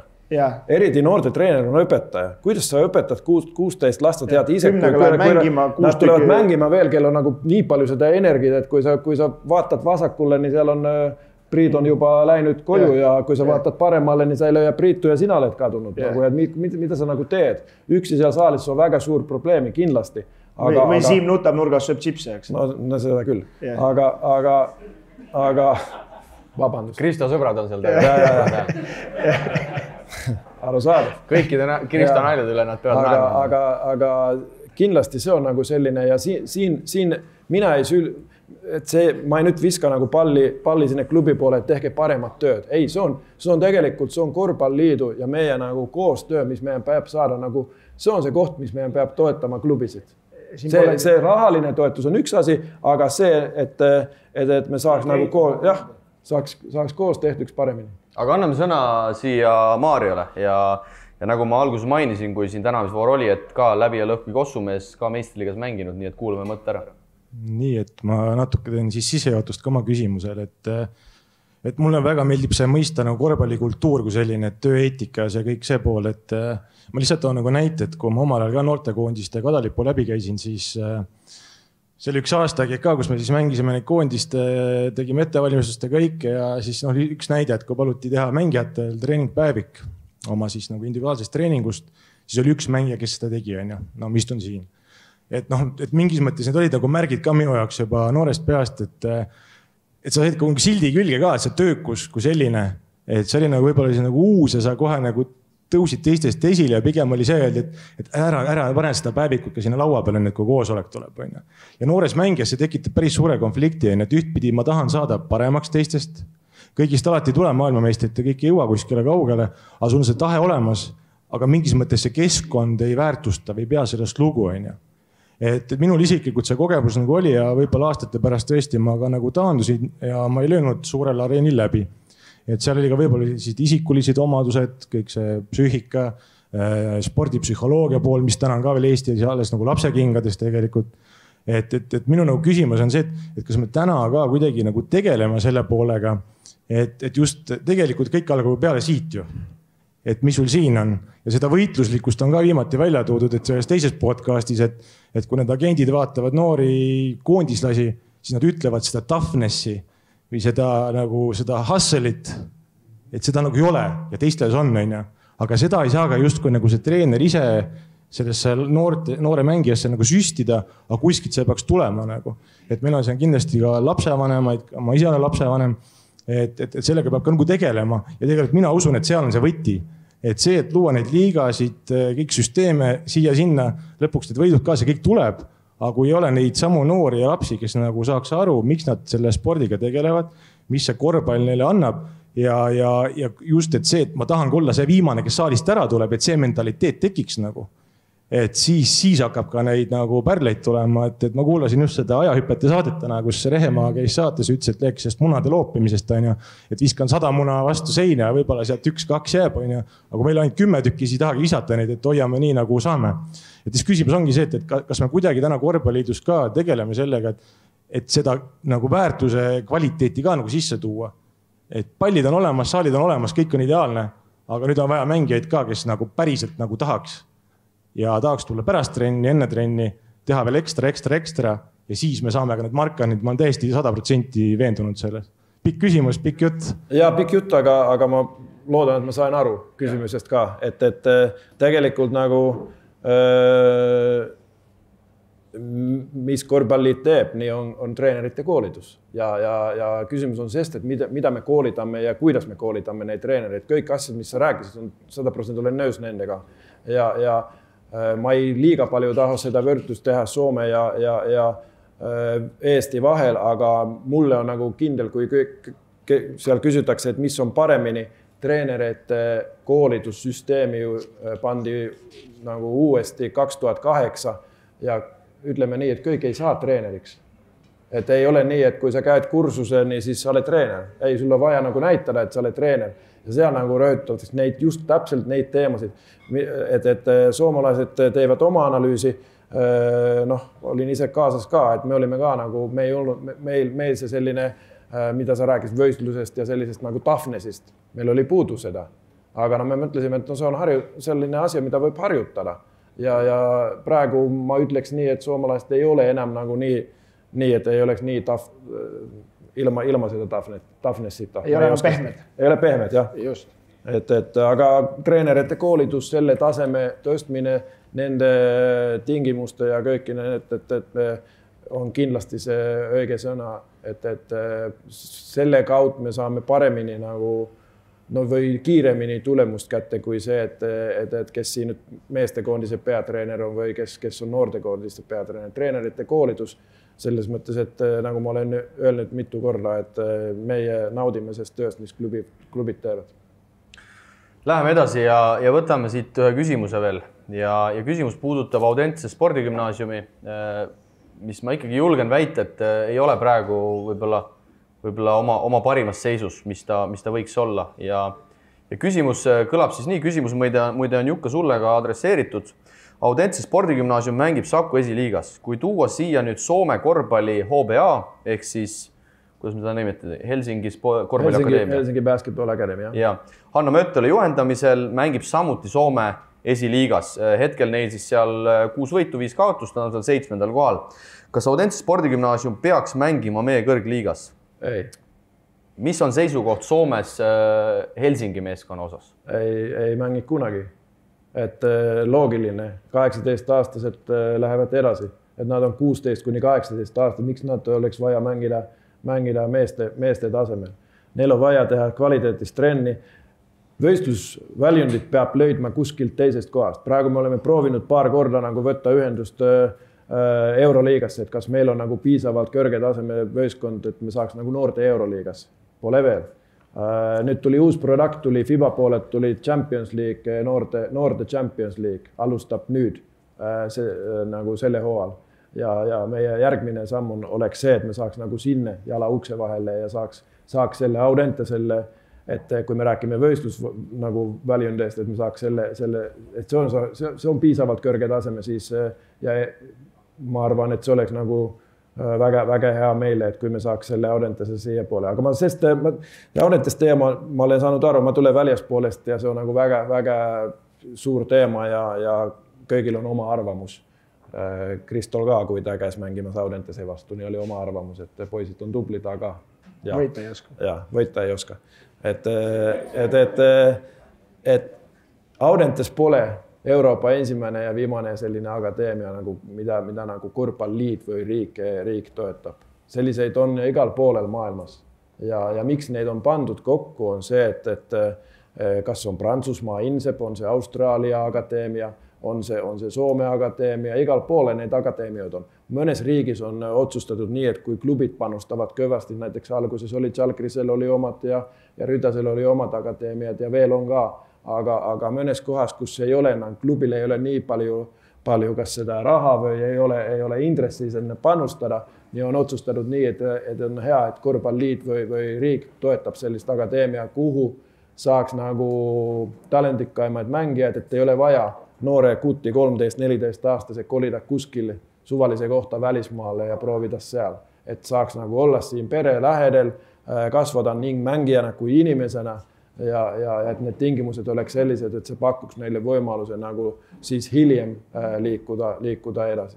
Aga mis on see pikem plaan? Oota, mul on küsimus. No nüüd ma arvan, et tulebki palju küsimusi, jah. Ja ma küsin vahepeal, aga kas me saame sinna spordigümnaasiumisse just kõige paremad noorkoolparud, keda me tahame? Praegu ei saa. Isegi mitte neid, kes Eestis on? Jah, praegu ei saa. Aga oskad sa jube lihtne küsimuseks, aga miks, Jukka, miks? No siin on mõned historia asjad ka, et juba mida nagu varem läinud, kas on hästi tehtud või halvasti tehtud, aga mina arvan, et kui see praegu see akadeemia ei ole, nagu minu jaoks ei ole veel selle tasemel, mis see peaks olla. See peaks olla peatreener, 2 abitreenerid, 1 ügetreener nagu poiste poole, tüdruku poole samamoodi. Siis me hakkame nagu rääkima teise taseme nagu tööst, mis seal toimub. Et siis oleks need, ütleme, see seltskond oleks selline, kus nagu võiks töötada. Plus need kõik treeningu nagu tunnid ja kõik nagu on sellisel tasemel, et siis kui seal saalis toimub õiged asjad, nii siis oleks võimalik minna edasi. Siis on mul veel teine küsimus, et kas need on ainult 16 õpilast? Minu jaoks on juba, see on maks. Et ma mõtlesin ise oma peaga, et neid on 30, aga tuleb välja, et see kogu see punt, see 16 ongi. Ja see on maks kindlasti. Et kui ta tuleb 16 aastaselt, siis ta peab nende 17-18 aastastega arendama nii kaua, istub seal võib-olla 2 aastat pingil ära, ei saagi, järgmine aasta kool läbi kõik. No see on üks murekoht ja mina ei ole sellega nagu kas see võiks olla nagu mingi 25 ja siis saaks liigutada esi- ja teise liiga vahel, et oleks nagu nendel 16 aastaselt ka mingi võimalus? Küll 16-aastane saab mängida, kui tulemusel ei ole nii suurt väärtus, nagu et okei, tulemus on väärtus, aga see, et sul on 16 mängijat, sul on mitu mängu siin esiliigas on? 22. 22 mängu, igale mängijale sa lööjad kindlasti selle 17 mängu, siit 16 mängu, kui sa annad puhkaperioodit neile paremale ka. Plus siis tuleb need välismängud, nii siis on mängude arv on seal kuskil 30, mis on piisavalt, tuleb noortekondiste mängud, aga siis on pigem see treeninguprotsess oleks see oluline asi, et 30 mängud pluss noortekondiste mängud on piisavalt. Aga kuulame korra veel Maarjat, kellel on siin veel üks küsimus. Ja võib-olla üks selline kokkuvõttev küsimus, et lühidalt, et mis asi? Ei, see ei ole, see on kokkuvõttev küsimus üldiselt, et milline on Jukka Toiala pärand Eesti korvpalli, kui sa ühel hetkel enam ei ole sul seda võimalust panustada, et mis sa tahaks, et mis oleks see jälg, mis sinust maha jääb, et sa oled nii süvitsi teemas sees, et ühel hetkel on puhkusetk ja siis sa saad öelda, et see on see, mis... Kui sa kinga saad, mis just järgi? Täpselt, see oli ilus. Kui Andrese soov täitub ja sa kinga saad, mis siis järgi jäänud on? On selline soov? Ei, ma ei tea, sa ära kuula. Okei. Ei no, eks pole vahet, kas ma töötan Eestis või ma töötan kuskil klubis. ja see hetk tuleb alati ette, et sa liigud edasi. Nii mina olen õppinud nagu sellest esimesest päevast, kui ma tulin treeneriks, et mis mul nagu on eesmärk, on see, et kui ma siit lahkun ja sealt tuleb järgmine mees, niin tema ütleb, et kurat, et siin on nagu põhitöö on tehtud ja tal on lihtne tulla ja võtta siit edasi. Eesti korvpall ei ole, mina ei ole Eesti korvpall on palju suurem asi, aga mul on väga suur au olla siin töötada ja kui ma mõtlen nagu professionaalilt, ma mõtlen nii, et ma teen asju, et mis siis järgmine mees, kes tuleb, nii võib võtta kinni, sest ja jälle edasi seda. Kui sa tulid, kas oli auk või Tiit oli jätnud normaalsema sama? Tiit oli teinud, ütleme meestekondise puhul, Tiit oli teinud väga suurt tööd, selles mõttes see noorte nagu sisseastumine oli juba alustanud, et seal ei olnud nii, et oli ainult kangurid ja taltsid ja arbetit müts maha nende mängukarjäärile, aga seal oli juba Raieste, Drellit, Kullamäed oli juba nagu võtetud sisse, et see protsess nagu käis. Tiit oli teinud selle puhul väga head tööd, et ma arvan, et need järgmised sammud, mis me siin proovime teha, ongi noortekoondiste tegevused ja akadeemiad ja eriti koostöö klubidega, mis vajab nagu kindlasti panust. Ja lõpetuseks Jukka, kuna me selline informatiivne saade ikkagi oleme, kus tavaliselt tuleb ikkagi uusi asju ka vahel välja, siis käivad linna veel jutud. Saame esimese välismängija. Kuskil Iisraelis on mingi poiss, kellel on kuskil kapis Eesti pass. Kust selline info tuleb? Linna peal räägitakse. Linna peal räägitakse. 2000 aastal sündinud Itai Moskovitš. Oskad seda teemat natuke valgustada? Ma arvan, et see ilmselgelt... Ainult selle pärast, et see on 100 saade, ma räägin, sest muidu ma ütleks, ma ei tea mitte midagi. Ega ma muidu ei küsiks ka. Ei no tõsi asi, et selline üllatus on, et poiss, kel on 2 passi, Iisraeli poiss, kel on 2 passi, on Eesti passi ka ja võtsivad ühendust ja küsivad võimalust Eesti koondises mängida. Aga siin on mõned keerulised teemad veel ees, et see ei ole nii lihtne, et tema on noorena mänginud Iisraeli noorte koondises ja saab vahetada seda kodukondsuskorra, aga see kui tema nüüd otsustab, et ta tahab õigesti mängida Eesti koondises, nii see on ainult 1 korda, kui selle kodukondsuse vahetada ja meie peab paluma veel Iisraeli alaliidult, et kas see sobib teile või mitte. Et see on väga pikk tee, aga selline lugu on ja poiss on tubli olnud, oli vist kuu parim mängija Iisraeli kõrisliigas, seal meistriliigas kas detsembris või novembris, aga... Siim-Sandrile pani 25. No pani Siim-Sandri vastu 25, jah. Kunagi tõi Ringmets ka ühe oma sõbra Jaan Montgomery, ma ei mäleta, mis maala nüüd oli, aga see ei saanud koondisesse. Oli ka pikk. Aga kui tõsiselt rääkides, siis sünniaasta 2000, eks 22-aastane noormees, ma eeldan, et sina oled juba vaadanud teda ka mängivas, mina tean ainult seda nime. Mina olen temaga suutlenud. Ja Iisraeli liigas 11,8 punkti ei ole üldse paha number. Ei ole, eks palli, ütleme nii, et palli on praegu nende käes, et nad mõtlevad, tema on saanud kutse Iisraeli koondisesse ka. Ja nüüd siis tema peab otsustama, et kuhu tema südame hääl nüüd siis pöördub, et kas on Eesti Jukka, meil on info, et ei taha minna sinna. No on teil raha ka? Meil seal pole raha, juutidel raha pole probleemi, seda pole. Aga mis küll siis vaatame pärast, las tuleb siia, siis vaatame. Mis oskad sa öelda, mis liini pidi või kus tal Eesti juured või... Ema, no ütleme nii, et vanaema kaudu on see ja ema on kunagi elanud siin Tallinnas ja tema on siis tegelikult poiss pole siin sündinud või poiss ei ole siin elanud, poiss on elanud terve elu Iisraelis, aga tal on see passi nagu olemas. Ja positsioon? Selle ma olen näinud. Positsioon 3-2? Vasakukäeline combo guard. No selge, aga... Combo guard siis on tagamängija. Ja, 1 ja 2. Nii palju me saame ikkagi aru. Ja, okei.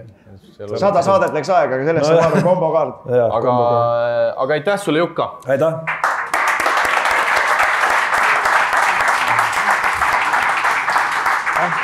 Aitäh sulle, Aitäh! Nii, 2 on maas, 1 on jäänud ja ma arvan, et 3. külaline ei ole mitte millegi poolest kehvem kui esimesed 2, nii et Tanel Tein, ma palun siia.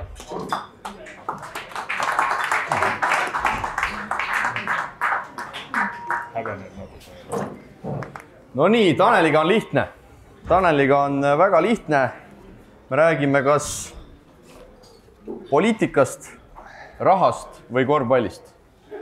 Taneliga annad ühe sõna ja ta räägib terve selle pool tundi täis. Sinu otsus, Tanel, millest me räägime täna? Või räägime kõigest 3? Mina tea, korvpallist vast. Aga ma tahtsin küsida, et oled sa tänasel päeval rohkem poliitik või kossumees? Ma ei ole su agendast päris hästi veel aru saanud. Omast arust ma poliitik ei ole, et kuigi ma tahaks, et teatud ideed saaks teostatud, mis ma arvan, et on vajalikud nii spordis kui muus eluvaldkondades ja ilma poliitikata neid lihtsalt ei saa teha. Ja kossupalli pole ka ammu käes hoidnud, siis kossumees ka ei ole, jah? Kossupalli peale ei ole viskanud aastast 2010, kui teid sai seal loputatud.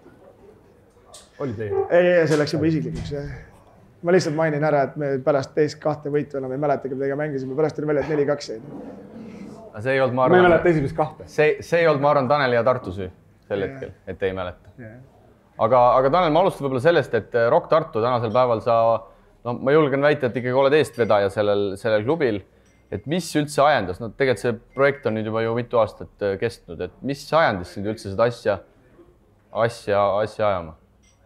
Ma arvan, et ma olen selline mees, kui asjad sujuvad, on see korvpall või elus, siis ma väga ei sekku. Ja kui mulle tundub, et nad ei suju, siis ma sekkun. Ja Tartu korvpallil olid 3-4 aastat, 2-3 aastat ja alga 4 ja sealt ettepoole võib-olla kehvemad ajad ja eks see välja antud kriitika või nii-öelda siis sundis meid ka ise tegutsema. Et kui me võtame täna Tartu korvpalli, mis oli 3-4 aastat tagasi või praegune situatsioon, siis ma julgen öelda, et praegu on tipp-topp. Et asjad on muutunud, kommunikatsioon välja on muutunud, asi on nagu profiklubi juba. Nii nagu peab olema Tartus. Et nii kui opositsioon liigutama hakkas, siis kohe vaadati, et äkki tulebki Rockiga järgi, hakkati ise ka liigutama? Ma ei oska nii öelda, aga me saame ju kõik vaadata tänast tabelit, kuidas Tartul on viimasel paaril aastal läinud ja vaevalt see meie nagu tegevus. Aga sa pead tunnistama, et see saag oli vahepeal ikkagi päris terav. Tuleb vaadata ajalist konteksti nii-öelda, et kuna. Et kui me vaatame praegu, siis seda saagi ei ole. Üks küsimus kohe siia alustuseks. Kuna 100. saate stuudios on ambitsioonikaid plaane pidav Tanel Tein, siis küsin, kuidas kavatseb ta suurendada järk-järguliselt Rocki eelarvet, et ühel hetkel kõrgliigasse pürgida või on see üldse tänasel päeval eesmärk? Kui me Rockiga alustasime, siis kindlasti ei olnud eesmärk Tartusse teha teine meeskond, et eesmärk oli saada Rocki kauba, ütleme siis Rocki nimega, mille taha me usume, et on võimalik sponsoreid ja kogukonda koondada, et saada Tartu peasponsoriks. Nii nagu täna on Max ja Moritz. Et see oli esialgne plaan, aga see plaan nagu, kuidas öelda, siis ei olnud usutav ülikooli poolele ja võib-olla ei ole tänagi usutav. Aga see oli see plaan ja selles mõttes mingid samme pidime järjest nagu astuma, muidu oli nagu lihtsalt soe õhk, et me alustasime kohe ka lastetreeningutega nii lasteaedades kui koolides. Ja täna oleme jõudnud siis teise liiga meeskonnani, et see on üks vastuse pool, et kuidas see eelarvet suurendada, ma arvan, et see on absoluutselt kõikide spordi- ja kultuuriühingute nagu väga suur väljakutse ja kui me siin Käärikul oli näiteks siin spordikongress on ju ja kus kõik tähtsad ninad koos ja kui me alustame tegelikult seda kongressi, et ärme rahast räägime, et raha on niikuinii vähe, siis ma arvan, et see eelmõte juba on nagu vale, sest minu meelest raha paneb rattad käima ja kui sulle finantsi või investeeringuid teha pole nagu võimalik, siis sealt arengut loota entusiasmi põhjal on küllalt keeruline. Et me peame mõtlema ühiselt, mis need hoovad nagu nii-öelda on, kuidas klubidel eelarved kasvama hakkavad, et kui me võtame siin keskmiselt Eesti meistriliiga klubi, kelle eelarve on kuskil 300-500 000, jätame Kalev Cramo välja, siis neil on keskmiselt kuskil 20-40 sponsorit või partnerit, kellest siis nagu kõik ei ole rahalised toetajad, et rahalisi toetajaid on seal 20 juures. ja küsime, et kui me tahaksime jõuda klubilise eelarvega kuskil nagu miljoni juurde, mis on normaalne, selline Kalevi nagu nii-öelda eelarve, mis mängib normaalsel tasemel, suudab siia palgata atraktiivseid välismängijaid, et siis ei juhtu lihtsalt, neid sponsoreid ei ole nii palju, et meil on vaja mõelda natuke laiemalt, et kuidas me saaksime sellist sponsorkogukonda nagu laiemaks ja ma arvan, et siin on nagu riigil midagi kaasa aidata. Aga sa näed üldse tänasel päeval, et Tartusse, ütleme, ideaalses maailmas mahuks 2 kõrgliiga meeskonda ära, et on see pinnas selle jaoks piisavalt viljakas? No kui ma ausalt ütlen, siis ei ole seda vaja. Aga ma ei saa ju oma fännidele või nii-öelda, see ongi, mis juttu nagu tõsiselt ajada, et loomulikult me teeme iga päev tööd, et see nii juhtuks, aga reaalselt ei ole vaja tegelikult 2 meeskonda 100 000-lises linnas. Kui sa nüüd ausalt jätame raha kõrvale, kui sa nüüd selle teise liiga punti kokku panema hakkasid. Sa ei pannud või? Mina ei pannud, jah. Treener pani ise? Meil on manager ja treener. Okei, ma mõtlen, et sa nendega kindlasti rääkinud. Oli siis ikkagi keeruline isegi teise liiga jaoks panna võistkond kokku Tartus või oli see ikkagi käis kergelt? Ei, kindlasti on keeruline ja keeruline just selles osas, et meil on ju väga palju täna ka seal teises liigas, ma ei tea, kui palju see huvitab üldse, aga mitte tartlasi, et kes tuleb Pärnust, kes Tallinnast, et see on tohutu peavalu selles mõttes, et nii eelarve poole pealt. Ma mõtlen just selles mõttes, kui sa sammu kogu edasi teha, et aina raskemaks ju läheb. Et see tegelikult see piir on nagu kohe käes, et mis me eelarveliselt näeme, et okei, et meil on saalirendid, meil on transpordikulud, on ju mingid sellised nagu olmekulud, mis on üpris sarnased võib-olla nagu tippmeeskondele, aga meil ei ole palgaga põhikulu, et nagu palgaseda, et kui seda peaks hakkama täitma, siis on siit tulebki see, et seal ei ole mõtet nagu teha, sest raha ei ole. No tulles selle 2 mõtte juurde tagasi, Priit, sa oled ka Tartus treener olnud, näed sa, et oled sa nõus Taneliga, et see ei peakski olema iseenesest omaette eesmärk ja võib-olla ei ole isegi vajalik, et Tartu suuruses linnas oleks 2 konkureerivat kõrgliiga meeskonda? Ma arvan jah, et 2 meestele satsi oleks vaja, et 2 esiliiga satsi või 3 esiliiga satsi võiks rahulikult olla. Et pigem on see teema jah selline, et sellise kogukonna kohta, et ühest satsis peaks piisama, mis peaks olema kõrgel tasemel. Küsimus ongi selles samas, kuhu Tanel tahab välja jõuda, et kus siis see tuleb lõpuks, eks ju, et kust me selle ressurssi saame, millega seda asja nagu teha, kas või ühe satsi tasemel, et Nojah, et me Tartu satsi võtame, et 400-500 000 eelarve, omavalitsus toetab seal 100 000 euroga, mis on nagu tegelikult Eestis omavalitsused toetavad meistriliiga klubisi väga hea protsendiga. Meil on kuskil 20-25 on see protsent, et Lätis on see näiteks tunduvalt madalam. Et me ei saa nagu omavalitsuste peale seda enam nagu väga panna. Et küsime, et kus Tartu eelarve peaks juurde tulema, kui linn ei pane, ülikool ma arvan ka ei peaks nagu panema, et kust Tartu saab juurde, ütleme siis 400 000 eurot, et olla võrdväärne partner Kalev Cramo. Kus sa see sammu teed? Et see sponsorite ring, see tutvusringkonna ring lihtsalt on koos mingil hetkel, ja meil on vaja mõelda, kuidas seda kasvupotentsiaali luua. Aga veel kord, mitte ainult korvpallis, vaid kultuuris ja üldisemalt. Väike poliitiline jutt, aga nii on tegelikult. No aina poliitilisemaks see läheb. No tuleme selle sinu idee juurde. Eesti spordile ja kultuurile 90 miljonit eurot aastas juurde, millega sa siis eile tulid avalikus ette? No tegelikult ma 3 aastat seda rääkinud, aga lihtsalt numbrid. Panid kirja? Panime numbrid juurde. Et ühesõnaga mehhanism, millega siis sport ja kultuur saaks aastas 90 miljonit juurde, et anda ettevõtetele võimalus siis mingi protsent eraldada siis kultuurile või spordile. Või täpsusta seda ideed, ilmselt kõik, kes siin täna on, sellega nii hästi kursis ei ole. Aga lühidalt palun. Okei, mõte on selles siis, et kui Eesti riigis on ettevõtteid kuskil 145 000, siis nende läbi ettevõtluse tehtav käibemaksu kuskil 3 miljardit, ligikaudu 3%, sellest on 90 miljonit. See 90 miljonit on selles mõttes nagu slogan või selline see turg, mida annab nagu nii-öelda läbi käia siis, et me ei saa eeldada, et kõik Eesti ettevõtted seda võimalust, et loovutada 3% oma käibemaksust, 20% 3% siis kultuuri või sporti. Ütleme siis välja, et käibemaks on riigi raha, et see ei ole ettevõtte raha. aga selle põhituum on nagu see, et meil tekib spordiorganisatsioonidel või viiuliansamblitel või kellel iganes nagu võimalus ja põhjus pöörduda ettevõtte poole, et näete, et meil on nii hea riik usaldab teid tegema õiget otsust. Saad rääkida oma lugu nii-öelda ettevõtjale, sealt tekib, kas ta siis toetab või mitte on esimene asi, ja kui ta toetab selles faasis, sealt hakkab see kogukond nagu teistpidi kasvama, sealt võime edasi rääkida sponsorhõetest tulevikus ja nii edasi.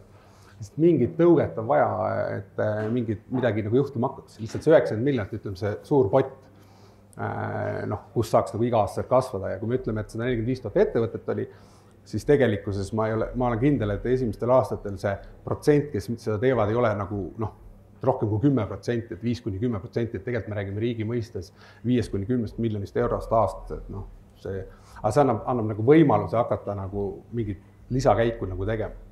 See on üks mure, vaata, et riik ei taha seda raha ära anda, esiteks on, ja teiseks, kui sa nüüd Riigikokku saad, siis sinust võib nagu Peep Pahvis saada, et selle teise rindejoonele sa unustad selle idee ära. Ma ise ei taha mõtlen Riigikokku, mul on hea meel, kui idee läheb ja see ära tehtaks. Ma tahaks hea meelega Rocki poolelt hakata seda põldu kündma nii-öelda, ja seda ideed nagu, et leidma juurde uusi ettevõtteid ja nii edasi. Aga meil on küsimus, tundub, et Madis Koit on jälle omal lainel. Ja absoluutselt, ma olen seda Taneli mõttevälgatust lugenud ja kui esmapilgul tundus täitsa mõistlik, siis 5 minutit hiljem lasin selle võhjama peas.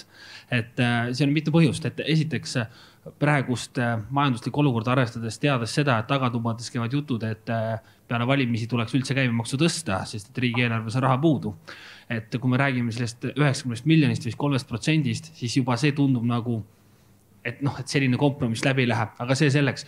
Tegelikult loob see väga palju ohtu just sellisel hallil alal tegutsemiseks. Ehk siis tegelikult, et ettevõtted kasutavad seda võimalust ära, et kui neil on see 3% nende käibemaksust on 50 000, siis nad loovad ise MTÜ, registreerivad, teevad vajalikud toimingud, panevad selle raha sinna ja korraldavad oma ettevõtte suvepäevad selle eest või sõidavad ise puhkusele. Või teine võimalus on see, et nad lepivad mingi MTÜ-ga kokku kohalikuga, et me anname teile 5000 ja ülejäänud 25 000 tahame tagasi saada. Et kas seda ohtu ei näe, et see on reaalselt ju olemas? Ma arvan, et Eesti ühiskond see on selline täna 20 aastat tagasi, jah, kindlasti niimoodi oleks toimetatud, et ma arvan, et ühiskond on meil arenenud ja kui sa seda postitust täpsemalt lugesid, siis oli seal kirjas ka, et toetust saavad taotleda need, kes on siis mittetulundus, vaid tulumaksuvabastusega nimekirjas on, et seal on väga konkreetne kadalipp, kuidas sinna saada. Täna on seal 1866 ühingut, et sa ei saa sinna niisama nagu minna. Ja see protsess toimiks niimoodi, et ettevõte ikka maksab oma 20% riigile ära, aga riik teab, millised ettevõtted soovivad toetada, ta kontrollib ja siis toimub see mehhanism, et seda saaks ikkagi kontrollitult teha. Et kui me võtame siia juurde poliitiliselt, et katuserahad, et mis täna toimub Eestis, et see ütleb kõik on ju tegelikult, et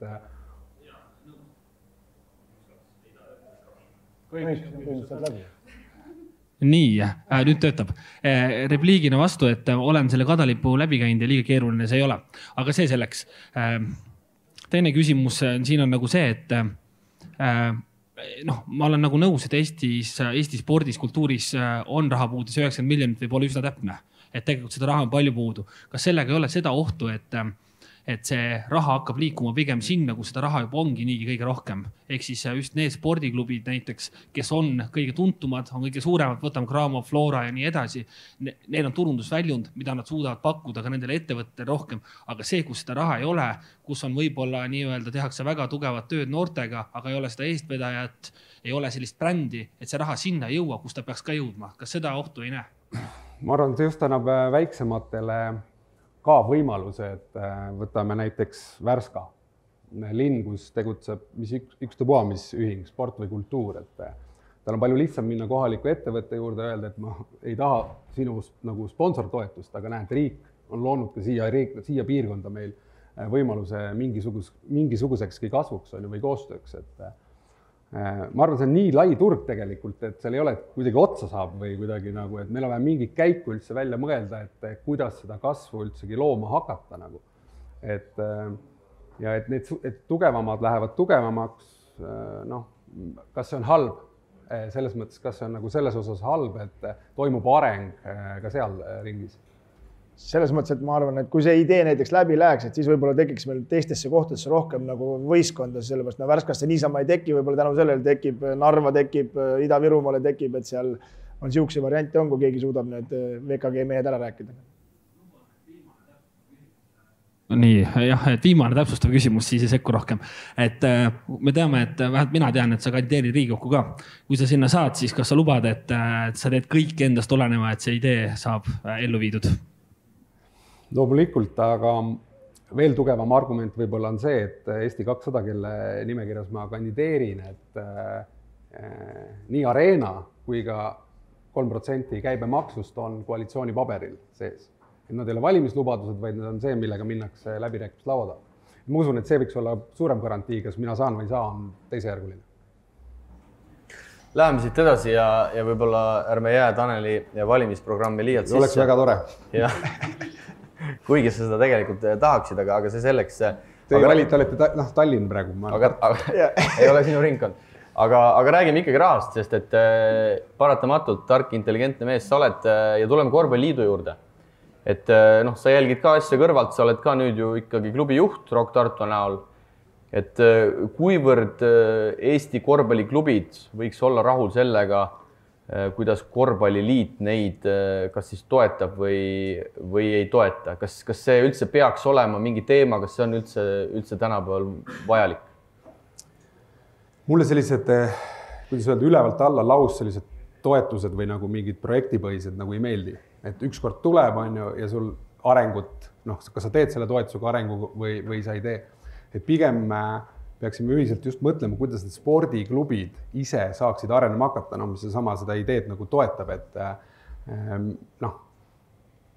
kui meil spordiklubid tugevamad arenevad, siis langeb meil ei ole nii palju aega täna siin rääkida, aga me saame palju maast ja madalast hoopis teistmoodi seda kogukonda kõik üles hakata nagu ehitama, et me saame palju rohkem lapsi treenidesse värvata, me saame noorte treeneritele motiveeritud palka maksta, et see kõik see püramiid hakkab sealt altpoolt pihta, et Korvpalliliit ütleb nüüd näiteks, et saab kuskilt, ma ei tea, 200 000 eurot, et jagab nüüd meistriliiga satsidele selle ära. See raha tuleb korraks sisse, aga kas järgmine aasta tuleb siis 10% sellele juurde, et kuidas see areng tekib. Me peame just mõtlema, et kuidas me saaksime stabiilselt hakata nagu arenema, looma seda kogukonda laiemalt. Koht, kuhu ma rihtisin, oli pigem see, et siin näiteks võrkpalli näitel, kui on võrkpalli karikavõistlused, siis ikkagi Võrkpalliliit suudab nii meeste kui naiste võitjale panna mingid tšekid välja. Need on küll üsna sümboolsed, seal 10 000, 5 000. Et kas selline moment, et premeerida neid tublimaid klubisid, kas siis karikavõistlustel ja räägime muidugi riigimeistrivõistlustel, eks, et näiteks Kalev Cramo tuleb Eesti meistriks, eks, et ta saab ikkagi Korvpalliliidult ka, et on siis mingi konkreetne süsteem. Aga mis summa? Ja, ma küsin, kas see on üldse vajalik? Ma küsingi, et kui ta saab 10 000 eurot oma miljonisele eelarvele, siis see ei ole põhjus järgmine aasta, ta peab ikkagi selle poti ise seal kokku nagu ajama, et see on boonus, on nagu tänu ja tunnustus on ju, aga need numbrid peaks olema märksa suuremad. Samas, kui ta saab 25 000, ta saab järgmine aasta 3 välismaalast tasuta võtta, ta ei pea Korvpalliliidul raha tagasi maksta. 25 000 ka miljonises eelarves on küllalt... No ei taha Korvpalliliidul anda 7 000 5. välismaalast, et teha head tulemust Euroopas. Jah, ma arvan, see ei päästa nagu, küsimus on, kuidas arenema panna, et kõik, mitte ainult Kalev Cramo, vaid kõik erinevad ühingud. Vaata, ega toetuste puhul me ei saa rääkida ainult rahast, et alaliidust peaks olema igasugust muud infot ka peale, see, mis me just enne rääkisime, et kui suhtled siin Euroopa inimestega, siis ma toon hea näite, et ma tulin 2014 Kaunasest ära, siis vaatasin, kuidas siin tehakse näiteks Füska trenne, ütleme, siis me olime nii maas, et mul tuli must masendus peale, et sellist infot võiks ka alaliit jagada. See, et see areng hakkab toimuma, ega see ei ole ka ainult raha, eks ju. Et see areng võiks tulema ka muu info pealt.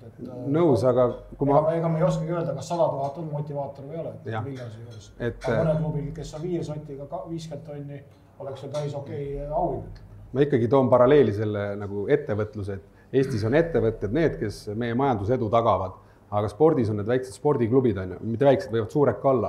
ja nemad peavad arenema, et seesama Füska treener, et kui ta areneb, tal on finantsiliselt võimekus kasvab, ta saab selle teadmise ja know-how endale sisse osta, see hakkab sealt pihta. Ja kui me ülevalt alla saame korvpalliliidult seal, et nüüd tehke nii või naa, see nagu pudeneb laiali, et ma arvan, et klubid on spordiklubid on niivõrd iseseisvad, neil on oma nagu visioonid, võtame Viimsi väga tugevalt, on ju, tahab oma asja nagu ajada kuidagi teistmoodi, neid on veel, et nad tahavad ollagi nagu ettevõtted, ma arvan, spordiklubid ja ma arvan, et see on see suund, et kuidas need areneb. Marokki näitel ka nagu tooks ühe nagu näite, et üks asi me tahtsime olla nagu peasponsor ja ütleme, see meeskonna asi oli nagu tagaplaanil, aga sinna Rocki alla nagu mõelda juurde projekte või tegevusi, mis aitaks meil finantsiliselt kasvada. Olgu selleks siis lastespordi aabits, mis iga aasta võiks tulla turule, mis toob meile mingit sorti finantsabi igal aastal nagu juurde, sest lapsed ju kasvavad ja lähevad iga aasta kooli, uus nagu sihtgrupp tuleb peale. Et mõelda nagu juurde selliseid kõrvaltegevusi, mis aitavad meil ennast paremini ära majandada. Tuleks selle Rock Tartu juurde veel tagasi, tegelikult see on huvitav, sest et ega Eestis ju teisi selliseid kogukonnaklubisid väga ma eeldan, et sa oled turgu ikkagi mingil määral juurinud. Ma julgeks öelda, et me oleme suurimad, et meil on kohe 1000 täis, et 1000 reaalset liiget, kellega kohta meil on andmed, kes on teinud 10-eurose nii-öelda liitumistasu, et nad ei ole niisama sinna tulnud ja ütleme, kui meil täna teises liigas, mina seda sportliku poolt või korvpalli väga nagu ei vaata, et me vaatame, kuidas me organisatsioonina suudame publikut tuua, meil ei ole tasuta pileteid, number 1, et me ei taha müüa tasuta asja ja meil oli viimane kord 157 nägusaalis ja nüüd ülehomme laupäeval ma olen kindel, et me teeme üle 200 publiku arvu, aga külla tuleb on ju Rapla, kes ei ole kaotanud teises liigas. Et see on pool, kus me tahame nagu seda kogukondlikult areneda, et pakkuda koha peal seda, ma ei saa öelda entertainmenti, sest seal väga entertainmenti veel nagu pole, aga see feeling, mida me seal teise liiga tasemel tahame tekitada, publikule meeldib ja nad tulevad laupäeval peredega kohale, meil on seal, ma ei tea, 25-30 last, iga mäng kohal jooksevad ringi, et see on see pool, mida me saame klubiga teha. See, mis tasemel me korvpalli mängime, sõltub juba rahast. No sa mainisid 1000 liiget ja teil on tegelikult juba erasponsorid, olen isegi täheldanud, et mis siis tänasel päeval Rock Tartu teise liiga eelarve on, kui on ka teada, et osadele mängijatele te ikkagi reaalselt maksate ka mingit, palgaks ei seda nimetada, eks, aga mingit tasu mängimise eest. Nimetaks ikkagi transpordi või kütuse mingi kulu, kui ta Pärnust või Tallinnast tuleb. Väljaminek on, et meie eelarve, selles mõttes me oleme Rock Tartu nagu kogukonnaklubi ja avatud klubi, et meil on kodulehel kõik ilusti kirjas, mis on meil nagu soovitus nagu unelmadlikud, siis ütleme perspektiivid 2 aasta mõistes, aga täna on teise liiga klubi eelarve kuskil 40 000 eurot, et hooaeg ei ole läbi veel, et meil on siin vaja värbamisi veel teha ju, et tähtsad mängud on tulemas. Kas on mõni välismaalane tulemas ka? Välismaalane, ma ei oska öelda tegelikult. Esiliigasse võeti 2 Ameerikas. See on see teise liiga, see paradoks on ka selline imelik, et me peame olema valmis kevadeks, muidu Pahv saadab jälle meil meistriliiga poisid kohale, et me peame ka kuidagi sinna vastu saama. Et omadega ei saa alati. Aga Pahvil silm säras küll, kui sai teil ära panna. Ei, aga praegu ka säras. Ei, ma vaatasin, minu poisid siin loputavad seda teini. Nii, aga Maarjal on küsimus ja Maarja saab pärast teie poole kohe mikrofoni edasi anda. Nii, et ma võib-olla räägiks ka natuke sellest rahast siis, et äkki pigem on siin valdkonnas nagu see mõtteviisi küsimus, et tihtipeale ongi, et otsime toetust, aga tegelikult ettevõtja kui selline, kelle rahakott, tema tahaks raha investeerida. Et ma olen tihtipeale ka, et kui ma teatud tooteid ka ju pakun korvpalliringkonnale, teen ka seda suuresti missioonitundest, et see ei ole nagu kulu, mida teevad ka siis klubid, et see võiks olla investeeringu mängijatesse, aga toetuse puhul on just see, et ma investeerin ja küsimus on see, et mis ma saan vastu sealt. Ja mulle tundub, et väga suur kitsaskoht on ikkagi seal, et need, kes raha küsivad, ei oska päris täpselt rääkida, et milleks seda raha nagu vaja on, et mis on see pikk perspektiiv, et mida me selle raha eest teeme, et kui ma maksan sellest treenerile palka, see on nagu tore, aga ettevõtja huvi ei ole maksta nagu treeneri palka kinni, kui ta täpselt ei tea, kes on see tiim, et kui me räägime siis investoritest, on ju startupid, esimene asi vaadatakse tiimi, siis vaatame see ideed, et sa peab seda kirge olema, et võib-olla, aga millest üldse saaks alustada, on ju see, et harida seda sama kogukonda selles osas, kuidas neid päringuid siis teha selliselt, et nad oleksid atraktiivsed, kõnetaksid ja ettevõtja saaks ka aru, et mis ma vastu saan. Et ma olen päris veendunud, et kes siin meie seast ise ettevõtjana tegutseb, neid kirju tuleb postkasti väga palju, et olen Kalle, tegelen maadlusega, viskab appi, on ju. Noh, see reaalselt, see ei kõneta ühtki ettevõtjad ja lõpuks ettevõtjad ka nagu suunavad need kirjad nagu mujale. Et võib-olla see on nagu mõttekoht, et peaks seda sisu nagu ise ümber sõnastama ja MTÜ-d, nagu sa ütled ka, Tanel, et ongi väiksed ettevõtted, aga seda mõtteviisi, ma arvan, ei ole ka veel täna väga levinud. Ja see on ka nagu tegelikult koht, kus peaks nagu alustama ja siis me jõuame ka lõpuks sinna, et teeme neid maksumuudatusi ja asju ja siis on see nagu kõik kogukond nagu valmis selleks. Et noh, lihtsalt selline mõttearendus, äkki sa leidsid siit midagi, mida nagu arutada. Jah, noh, ma proovin seda Rock korvpalliklubi võtta kui ikkagi nagu ettevõtet, et ettevõttel on tähtsad kliendid nii-öelda. Samamoodi on meil kogukonna liikmed, on see, mida me saame siis, kuidas öelda, ettevõtjate jaoks atraktiivsusena nagu näidata, et mitte ainult näidata, vaid täna meie peasponsor terminaliga on ju see koostöö meil suurepärane, et meil on 1000 liiget, me pakume täna terminal pakub meie liikmetele Eesti parimat eraisiku kütuse hinda nagu, et noh, põhjus jälle liitumiseks, põhjus tulla. Me proovimegi ehitada sinna juurde veel neid erinevaid tegevusi, on see toidupoeni välja tulevikus või noh, kütus, toit, see igapäeva tarbe asjad, et kuni sinnamaani välja, et me saame lõpuks öelda, et sa liitud Rockiga, käid mänge vaatamas küllalt soodsa hinnaga, aga aastas seivid 500 eurot oma igapäeva tegevust.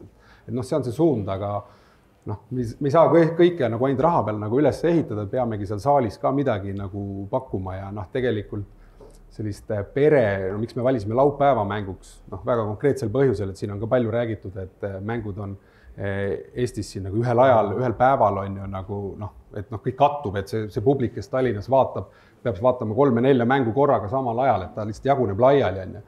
Et meil õnneks läks selle laupäevaga päris hästi, et vist väga paljud ei mängi, Tartu vähemalt ei mängi, et just see perevärk, et sa tuled laupäeval kell 6 saali, on ju, nagu pilet on nagu selle liitumine või no ütleme, see on 3 eurot, 4 eurot see pilet. Me proovime lastele midagi pakkuda ja noh, see nagu töötaks. Loomulikult peab seal kõrval olema meeskond, kes võidab. Noh, see on nagu A ja O, on ju, et me ei saa teha seal, et me oleks tabeli viimased, et siis me alustasime hooajaga ju hästi. Et 0-3-ga ja selline väheke võttis mõtlema küll, et mis nüüd edasi saab, aga täna on seis parem. Kuna me selle toetaja teema peal oleme siin tegelikult juba saate algusest olnud, siis ma küsiks võib-olla Kallelt, Annika, ole hea, anna Kallele mikker, et kuna Kalle on ka ikkagi ju korvpalli toetab ja nagu öeldud, Tehnikaülikooli naiskonna peatoetaja ja sa toetad ka Kalev Cramot ja sa oled meid aidanud ja ma tean sind ka nii palju, et sa ei ole ka siuke mees, et lihtsalt nagu Maarja ütles, et viskab appi, eks, et tahan sporti teha. Et mis seda ettevõtjat siis tänasel päeval spordis kõnetab, et Maarja, sa oskad sellele asjale väga, väga hästi vastata? No ma pean ausalt ütlema, sest et mina küsin ikka väga konkreetselt, et mis ma nagu vastu saan, kui ma selle raha annan alati. Ja sinna ma raha annangi, kus ma näen, et ma saan selle raha eest nii palju kontakte, neid õigeid kontakte, kui ma saaksin seda raha panna, ma ei tea, Eesti Ekspressi, TV3, kuhugile mujale, kui ma saan selle kontakti hinna parema hinnaga, siis sinna ma oma raha annan, et ongi väga lihtne otsustamine, ei kõla väga ilusti, aga see on väga oluline. Nüüd muidugi neid pakkumisi, nagu just kõrval oleja ütles, et neid tuleb tõesti, noh, ma ei tea, 10 tükki küll päevas, siis eks nagu näha on, et meie oma raha tegelikult nagu jagame peale siis niisuguste, meie toodete ostjad on naised 95% ja me peame seda raha loomulikult panema ka massmeediasse, sotsiaalmeediasse, läbi meie ostukohtade, läbi apteekide, et seda nagu me peame tegema, enamik raha läheb nagu sinna. Aga siis see võib-olla 1/3 või natuke väiksem osa sellest rahast, see on siis võimalus, noh, või seda raha peaks siis panema ka kuhugile mujale, noh, kuna sport on südamelähedane, korvpall on südamelähedane, siis me selle raha väga palju suures osas panemegi nagu korvpalliga seotult ka, et noh, see on niisugune isiklik huvi ka kindlasti alati mängib rolli, aga noh, hästi oluline on ka see, et kui see ei tasuks ära, siis seda raha nagu ka ei paneks. Aga noh, see oli nagu vastus, on ju. aga kui mikrofon juba minu käes on, siis no, mind nagu tegelikult huvitaks just Taneli käest, et küsida seda, et mida veel peaks tegema korvpalliklubid, noh, tehakse hästi, aga tulemus on selles mõttes nagu nõrk, et ei ole vaatajaid saalides. See on nagu murekoht, et vaatad telekast Euroliigat, mänge vaatamas käinud kuskil NBA-d, seal on nagu rahvast täis, on ju, no peab ütlema, et seal USA-s küll nad ei ole väga korvpallihuvilised, kes seal vaatavad ja igal juhul, noh, saal on täis, on ju. Et minu nagu väga suur huvi oleks see, et kas saaks midagi veel teha, et see oleks Eesti korvpalli oluline, kui on ema ja isa või tulevased ema ja isa saalis, siis nendel on laps, siis nad selle lapse võib-olla panevad korvpalli, kui neid lapsi on seal rohkem, siis sealt võib tulla andekaid mängijaid, kui ei tule andekaid mängijaid, tuleb harrastaja, kui tuleb harrastaja, siis harrastajate sees tulevad toetajad, see on nagu selline ring, et kuidagi peaks selle otsa lahti tegema, et kuidas saada need inimesed saali. Ja see on ju täpselt see, millega me proovime igapäevaselt tegeleda ja miks kogukonnaklubi, et leidagi see ühisosa, mis teatud grupi inimesi huvitab. See on selleks on korvpall ja seda kasvatada, seda sama kliendibaasi siis nii-öelda. Ja see kliendibaas meil selles mõttes kasvab väga toredasti ja kui sa mainisid seda, et sinu ma sinatan. Äris on 90% naised, siis me täna oma kliendibaasilt saame vanused, sood, elukohad ilusti kätte, on ju, et see ongi see segmenteerimine ka. Täna 1000 ei ole väga suur number, aga meie eesmärk on kahjuks või õnneks 10 000 kunagi. Et seda kasvatada ja saada aru, mis meie fännile meeldib ja ei meeldi, on nendeks siis kliendilistis olevad kallupid, küsimused, et saada aru, et tunda seda fänni, et üks asi, kui sa saad näost näkkuda seal saalis kokku ja patsutatakse ja kõik see on ülioluline, et saada nagu, mitte ei oleks meil virtuaalne kontakt ainult, vaid selline füüsiline tegevus ka ja et ma arvan, see on see pool, mida saab nagu kuidagi käega katsuda, et kui me paneme lihtsalt lehte reklaami, et meil on mäng, kas kohale tuleb, see on nagu nähtavus, aga kui sul on kliendibaas, siis vaadadki piletid välja, sa näed eelregistreerid, nii nagu ettevõtluses kogu äri tegelikult ju käib, et kuidas sa kliendibaasiga tööd teed. Ja kuidas seda suurendada, nii sa lähedki järk-järgult, et ühtegi usk peab olema, selles mõttes, et kui ma oleks kindel, et me oleks täna 2-3 tuhande peal, kui me oleks Tartuga saanud ühel ajal koos minna sama asja tegema, Tartu Ülikooliga. Et meil ei tekinud seda nagu konflikti, vaid oleks ühine usk tagasi tulnud kohe korraga, mis oli tegelikult selline algne eesmärk. Aga paraku ei saadud aru, mida me teha tahame või ei osanud me seda õigesti kommunikeerida. Aga me läheme veel kokku. Mis sellega juhtunud on, ütleme, kui me võtame kas siin 2010, kui sina veel viimati mängisid, rahvast oli saalis, ma ei tea, ma arvan, Tartul oli keskmine mingi 800-1000 inimest. Pigem 1500. Jah, igal mängul. 1500. Jah, igal mängul. Jah, nii. Aga mis nüüd järgmise 12 aastaga on juhtunud Rakveres samamoodi 800, Tartu tuli külla 1300, Graamo tuli 300, keskmine oli 800. Nüüd me räägime Rakvere puhul 25-st, Rapla 500-st, räägime 200, 150-st.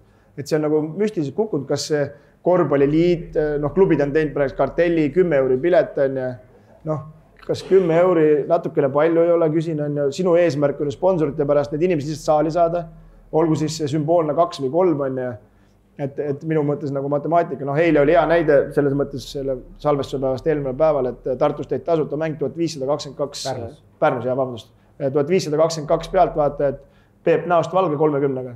577. Peepul oli täitsa, ma unustasin selle su käest küsida, et mis sul juhtus, et sa läksid näost täitsa valgeks seal või? Sööge hea praegust, jah? Ehe näide kui rumal. Ja hästi, Peep, ja. Ei, sul ei olnud, ma ei ole veel seda mängu järgi vaadanud, ma vaatan, kuidas sa kindlalt oli vibra sees, kaela alusid ja vigisid enne mängu, kui opa, kui palju inimesi, mis te tulid mind vaatama? Nii, aga mis sa arvad? Ma arvan, et miks see juhtus oli see, et see organisatsioon ei olnud kogemust, et kui sul on see tipphetk on ju, et täpselt need aga see pole ainult Tartu juht, see on terve Eesti korvpalli. Ma oskan Tartu koha pealt öelda, et saadagi aru, kes su fänn on, et sul oleks mingid andmed või asjad. Et väga lihtne oleks ju tagantjärgi on lihtne rääkida ka, et kokku koguda need asjad, et taas neid kunagi saali kutsuda. Usk kadus ära, kui sa kaotad, siis kaob sul usk ära. Kas võib olla see, et Eesti korvpallis pole enam karakterid?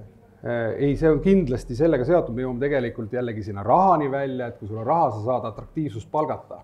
No, Eesti mängijad sa paremaks tee mõtled, kui Eesti mängijad. Siin me olemegi selles kohas, et siis läks jutt lahti, et oi, Tartu oma poisse pole. Et see oli põhjus, miks saalis rahvast ei ole. Et nagu tegelikult see ei ole põhjus. Võitev meeskond on ka rahvas saalis, et oma poisse saad sa alati sinna juurde lülitada ja need on olulised, aga nad peavadki oma maksimum ära tegema ja kui nad ei kanna, siis sa ei saa nagu siis sul juhtubki nii, et on 126 inimest saalis ja proovi sa neid tagasi saada, kuna sa ei tea, kes nad on. Selles mõttes, aga jube keeruline on neid saada saali tagasi, sest kui me saame ju aru, kui palju erinevaid tegevusi tänasel hetkel on, et meie jaoks on mudel, me peame teadma, kes nad on ja see on see kogukond ja seal kogukonnaklubi eesmärk on ka see, et see kuulubki nendele liikmetele, et seal ei ole kedagi omanikku, et see on nagu suur ühistu, kus tuleb ühistu koosolek ja hääletad ja kes on pukis, kuigi meil ei jõudnud tänu koroonale ühtegi ühistu koosolekut teha. Et see on ka veel plaanis. Aga kuna Baskonia Barcelona mäng hakkab vaikselt kätte jõudma ja me hakkame siin otsi kokku tõmbama, siis meil on tulnud üks ikkagi hea küsimus minu hinnangul ja mis mind ennast ka nagu väga huvitab ja see puudutab Tanel, sinu enda persooni. Ja kui sina mängisid, mina olin ikkagi üsna väike poiss ja mina mäletan, et sa olid ikkagi sigaandekas. Ja sellest see küsimus siis ka tuleb. Ma loen selle ette. Alles hiljuti täitus endisel rahvuskoondisel Tanel Teinil 45 eluaasta. Paslik oleks tagasi vaadata ja mõelda, miks niivõrd andeka kossumehe karjäär, arvestades võimeid, ikkagi niivõrd lühikeseks ja tagasihoidlikuks jäi. Kas mingil hetkel on tekkinud ka teatavat kahjutunnet, et kui Kaarsilla sündmused ja muu selline oleks olemata olnud, siis kui kaugele oleks võinud tegelikult pürgi? Natukene selline haavade lahtikiskumise teema, aga... Kaarsild oli peale karjääri lõppu, et oli ju vaja tähistada midagi, aga et see ei olnud nagu eelnevaga seotud. Aga nagu ma ütlesin, ma olin väike poiss, äkki sa räägid selle looga ära nagu meelelahutuslikult. Ma räägin ennem Kaarsilla loo ennem ise ka ära. Mul on ka. Tanel, vaatame, kas versioonid ühtivad. Kelle versioonid? See, mis ma räägin praegust. Et mul õnnestus Martin Müürsepaga samal ajal suvilasse aega veeta, kui sa selle tsirkus ära tegid, eks. Rõhksala aeg. Ja siis Martin helistas sulle ja siis ütles, et ma olen kõva vend küll, aga kopteriga pole küll koju saanud. Legend. No nii, selge. Ei olnud ikkagi päris nii. Ma ei tea. No nii, räägis oma versioon siis. Ei, no sellest ei ole, aga... Mul on väga teine lugu, et mul on kodus üks särk, sinna peale kirjutatud Berliini Alba ja Tein. Ma arvan, ma löön kunagi kas kingin või löön selle mingi heategevuseks maha, aga see, kes vähegi süvenenud on, siis peaks ütlema, et see ei olnud üldse paha tulemus. Berliini Alba või? Ei, ma tagantjärgi analüüsida karjääri loomulikult teeks ju palju asju teisiti, see jutu võib olla pikalt, aga Berliin ei olnud võib-olla minu jaoks kõige, mulle meeldis Poola aasta rohkem, et see Euroliiga aasta ja selles mõttes ma kindlasti tundsin, et see oli väga hea ja õige liiga. Seal ei olnud probleemi, et nagu hakkama ei saaks.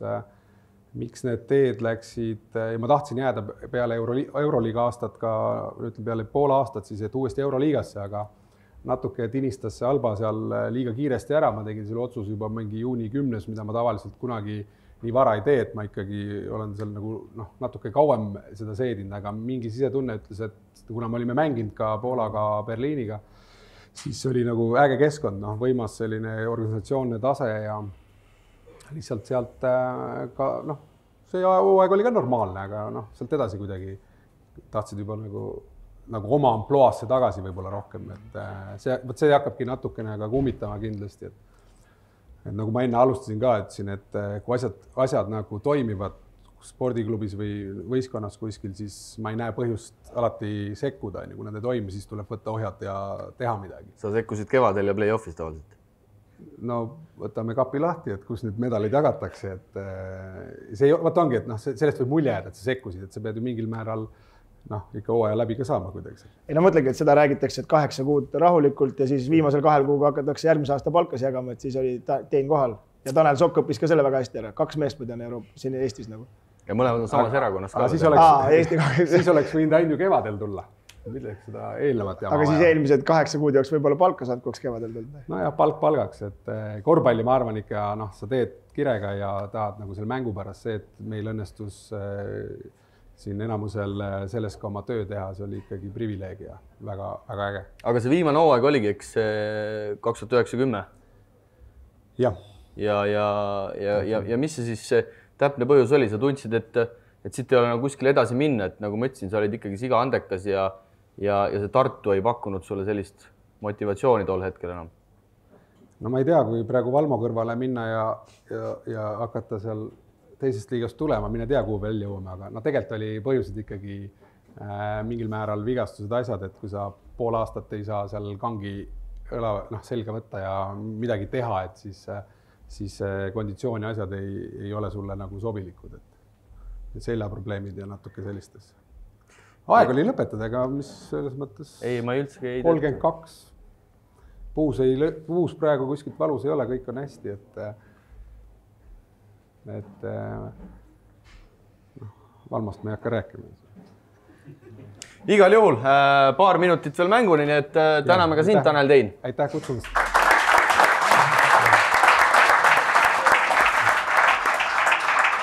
Aitäh sulle.